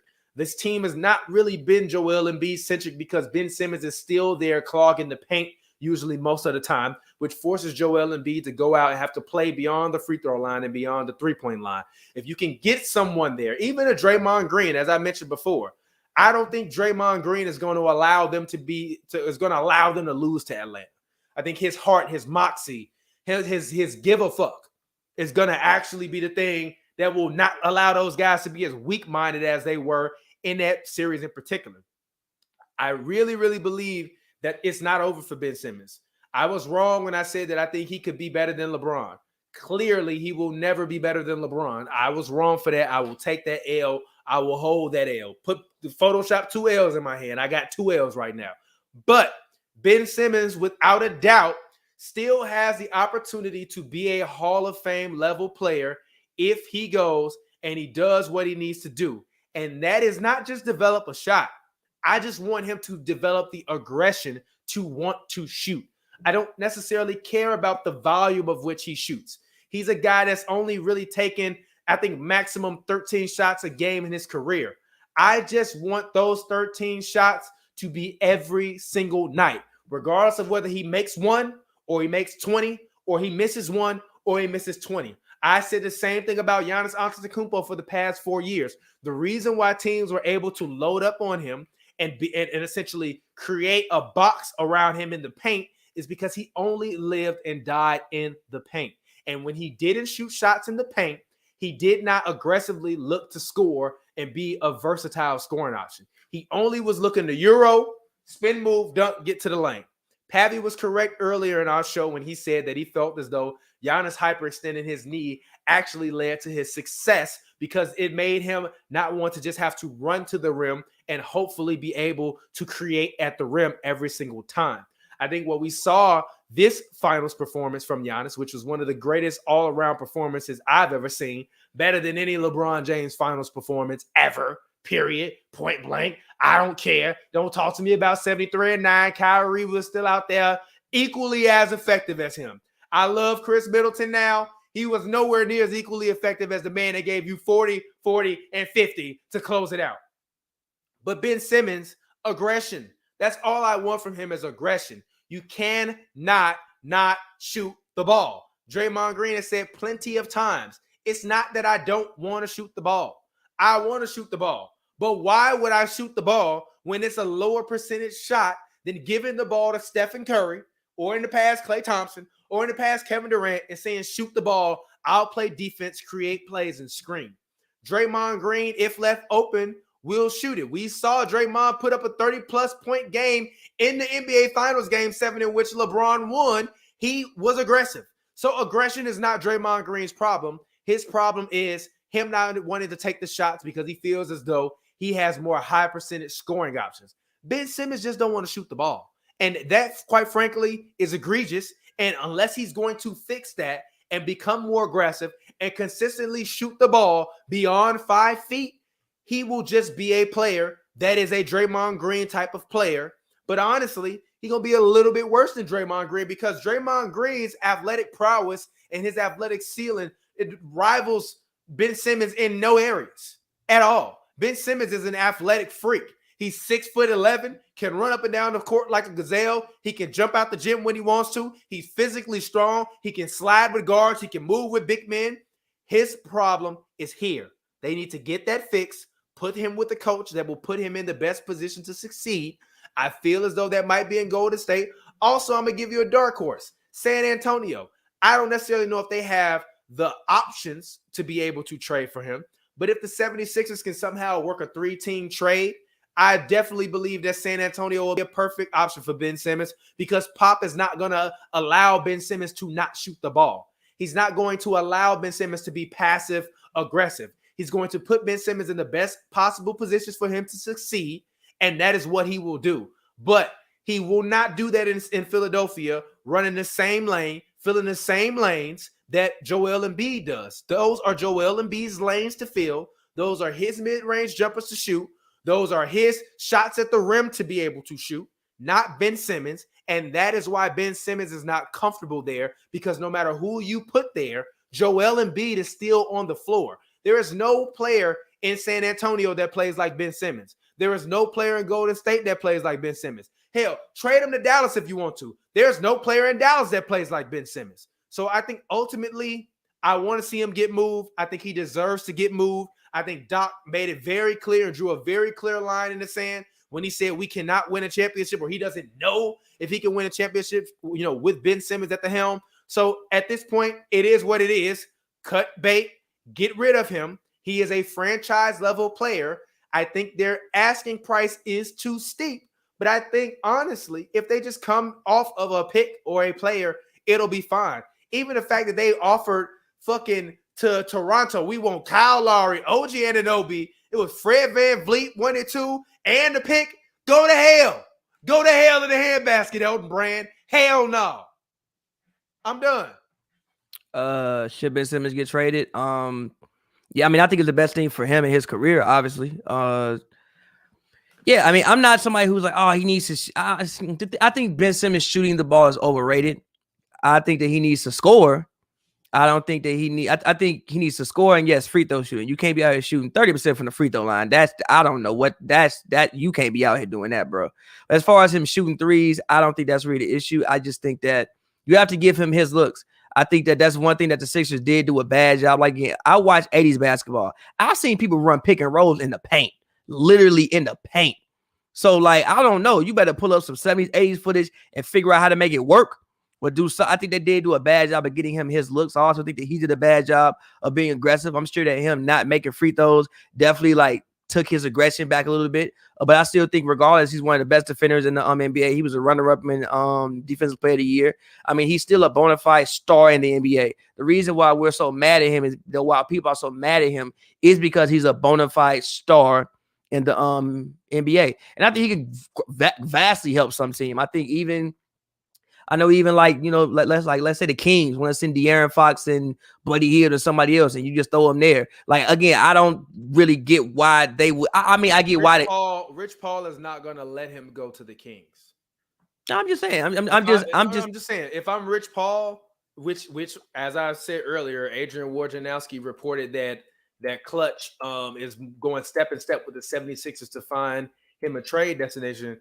They like if I'm Rich Paul, why the hell would I want to send him to one of the worst markets and one of the worst franchises in the NBA. No, I just named the place. But again, the place that I told you the trade I want to see, Ben Simmons for Dame Lillard. I think it helps both franchises. I think I personally think it's like the best thing for both teams. I think that Portland, you would get a bona fide young star. You give yourself at least 7 to 8 more years. I think you will probably get to the same place in the playoffs with Ben Simmons that you got with Dame Lillard. I think it would actually make your team make more sense because you wouldn't have 2 small guards anymore. CJ could also go back to CJ could be more of a scorer.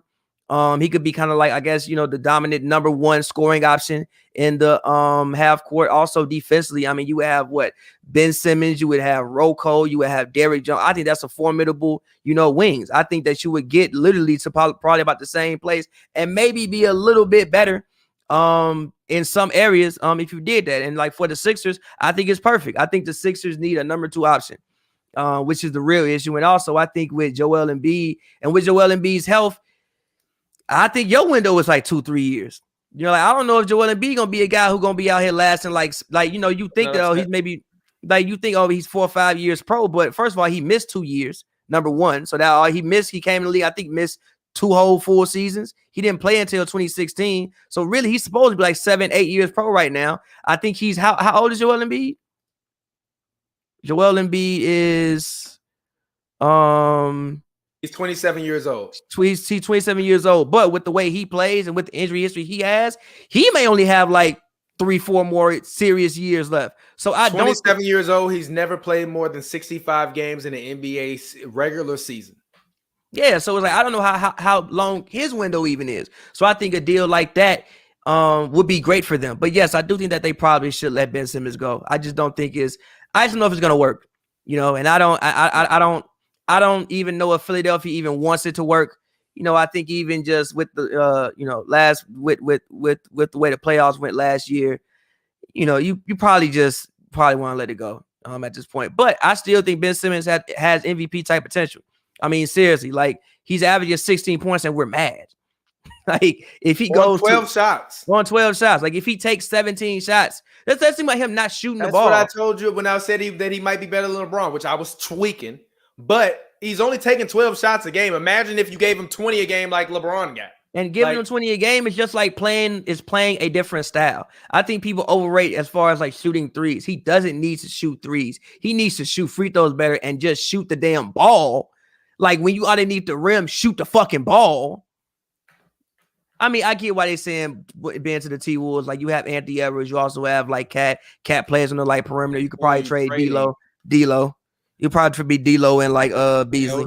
Elton Brand gonna hang up that phone so goddamn fast, boy. You better get the Figo. Say you better get your little shoe having ass out of here, boy. But no, seriously, like if he takes 5 more shots, that's 22 points, probably 8 rebounds, 8 assists. That's an MVP candidate, especially if you win games. So again, I still think he's a franchise level player, and I do think Philadelphia is maybe asking a little bit too much, but I understand why they're asking that, because I still think you are trading a franchise level player. Yeah, he is. He's a franchise level player. It's like I said, him and Embiid fulfill the same roles in terms of where they have to get space on the court on offense. That's why they're a great defensive team together, but a terrible offensive team together, because they feel like literally you running down the court to fill a lane. If Ben don't have the ball in his hand, he's running the same lane Embiid should be running. You need a guy that's going to run to the 3-point line like a Steph Curry, or at least run to the corner or to the wing or run to the mid-range for a jumper. Like he's not there. He can't do it. I don't think it's possible, but I hope that he gets traded for his sake, for their sake as well. I don't think the Spurs would be bad. Let's say you sign and trade DeMar. I even think DeMar for them, for like the Sixers and like the half court, is a great option. Personally, I think for them. Okay, I'm not mad at that. DeMar for him. Yeah, DeMar, DeJounte. Let's see. Throw me some picks. Yeah, maybe throw in Lonnie Walker to make it sweeter. Yeah, I'm not mad at that. But I definitely think that he has to go. He has to go. Like I love Doc, but I tweeted when he said it. I'm like, damn, I never thought I'd see the day where Doc, who has historically been known as a player's coach, throw one of his players under the bus. And he threw Ben Simmons so far under the bus, he got rolled over 4 times, and the paramedics tried to scrape him off the ground, and he couldn't. So it's time to cut bait, get him out of here. Somebody said Ben to the Knicks so he can do what? Who? It's not even that. So he can do what? Nothing. Exactly. Moving on, last topic of the show. Everyone wants to play for the Lakers. Is that a good move? If you want to get money, no. I say hell no to the no. Why would you want to go and play with an aging LeBron James, who's probably in the last 2 years of his career? He say 3, 4, but honestly, his leg gonna fall off one day, and we're just gonna be like, damn, G, it's over for LeBron. Like I've come to the conclusion that LeBron is gonna go out like KG. Nah, he ain't go out that sad. Yeah, he is. Nah, he ain't go out that sad. He is. You wanna know why? You wanna know why? Because he's arguably the second greatest basketball player of all time, and there's only one level for LeBron. Kevin Garnett gradually got terrible, but he wound up being so terrible at the end that we was like, KG retired. I think it's going to be a point in the next 3-4 years where we're like, LeBron, start the farewell tour. And I don't think that they're going to win a championship with LeBron as the best player.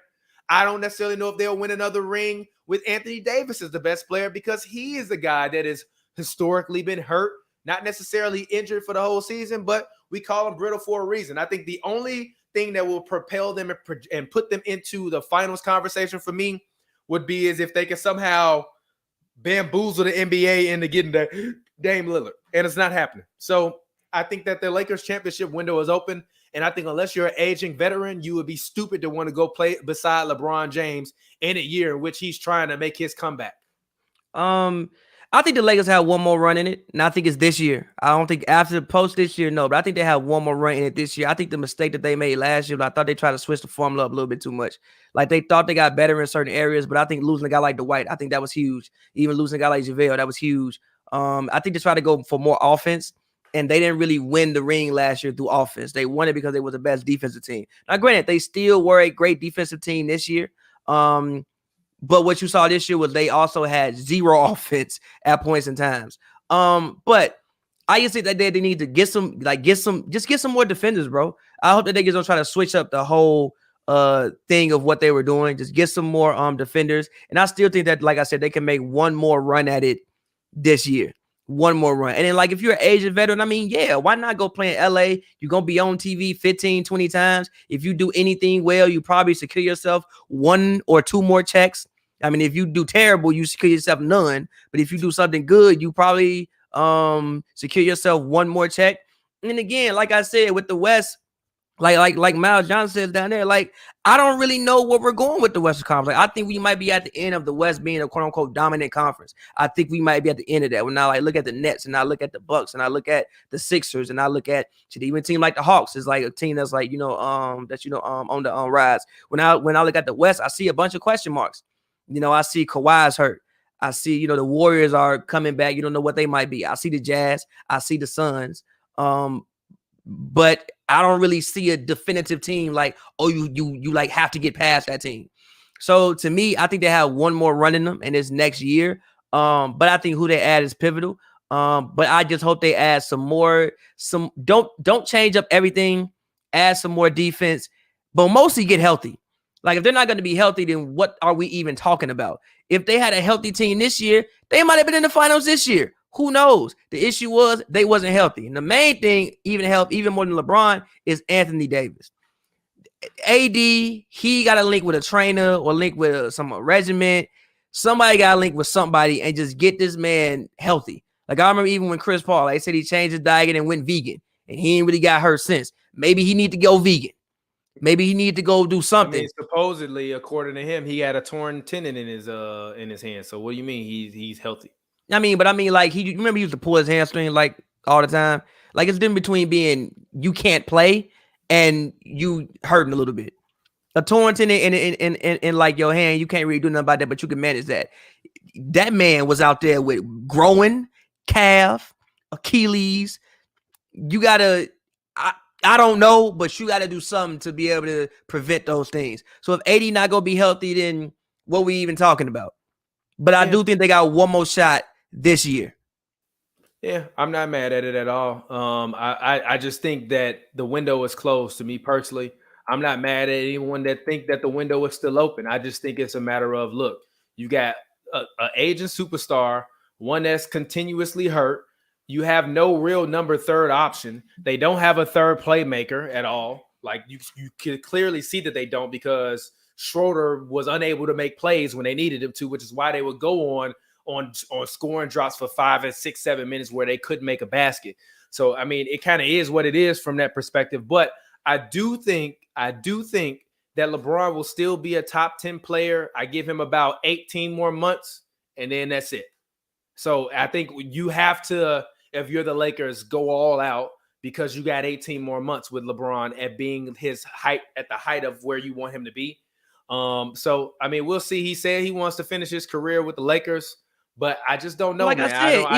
I think his mental fortitude won that championship in the bubble more than anything. But like Because I said, he's just been one of the strongest players in the NBA mentally for a while, because he's had to. That's all. Go ahead. but again, like I said, like, yeah, we can talk about LeBron, but AD, like, you were getting AD to be the young star to, okay, you know, like you said, Kareem, you know, when Kareem was fading a little bit, you had Magic. But Magic was the guy, okay, like maybe today it's like, all right, Magic, Kareem getting a little bit older. We need you to lead us, bro. Here you go, lead us. Then you see it kicked his average up to 22 and 12. Because at first he was 16, 18. He was playing a little the back seat. Midway through the 80s, Kareem got a little bit older. You know, he was 37, 38. Magic ascended. But if AD not going to be there because he's not healthy, well, we just fucked everything up at that point. So again, the health of it's to somebody. The Lakers need to do everything they can to keep that man healthy. Well, just get that man a new trainer, get that man a new training regimen, need to give him some different nutrition. I don't know. Something. AD, that might be the name of this episode. AD nutritionist. Oh, actually, wait a minute. It needs to be get AD a nutritionist, or Shaq had Kobe, Giannis had Middleton. Either one. You pick. Actually, fans, vote. What should the title of this episode be? Anthony Davis needs a nutritionist, or Shaq had Kobe, Giannis has Middleton? Go ahead, drop your comments and vote in there. This has been an episode of Hoops and Brews, man. It was actually, I'm not gonna lie, I needed this break of Hoops and Brews because I was getting real tired of doing this shit. I feel you. It's like that's also why when Max Kellerman and Stephen A get up there and say bullshit every day, I'm like, yes, because they tired of doing this shit.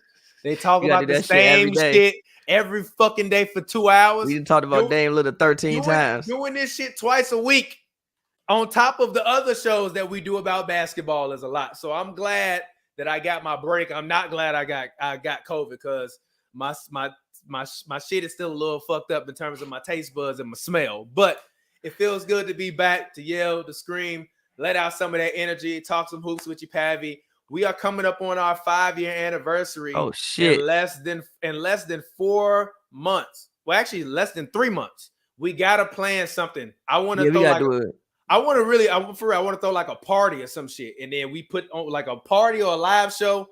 Get 15, 20 people, come through, beer on us, and then you can hop on the stage and talk some shit with us. Like, we need to do something real big for our 5-year anniversary, man. For us to be doing this for 5 years. Reach the heights we've done, get tens of millions of views across just this podcast, get tens of millions of views across all the content we produce is a testament to the work ethic. So shout out to the fans out there. It looks like the fans, they gave us some applause. Shout out to y'all. Hey, before you leave, please drop a like on the video, as well as comment in the comment section what you think the title of this episode should be.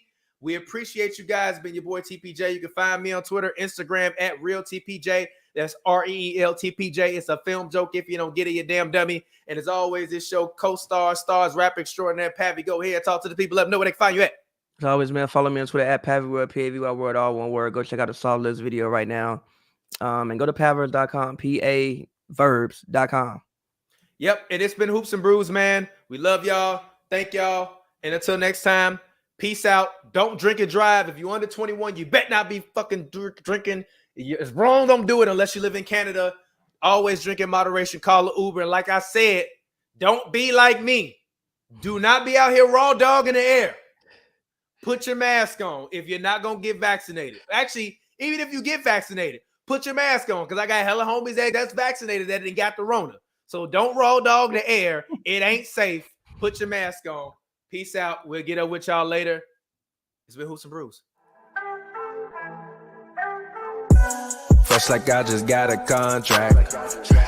Fresh like I just got a max. Roll up this, we ballin' to the max.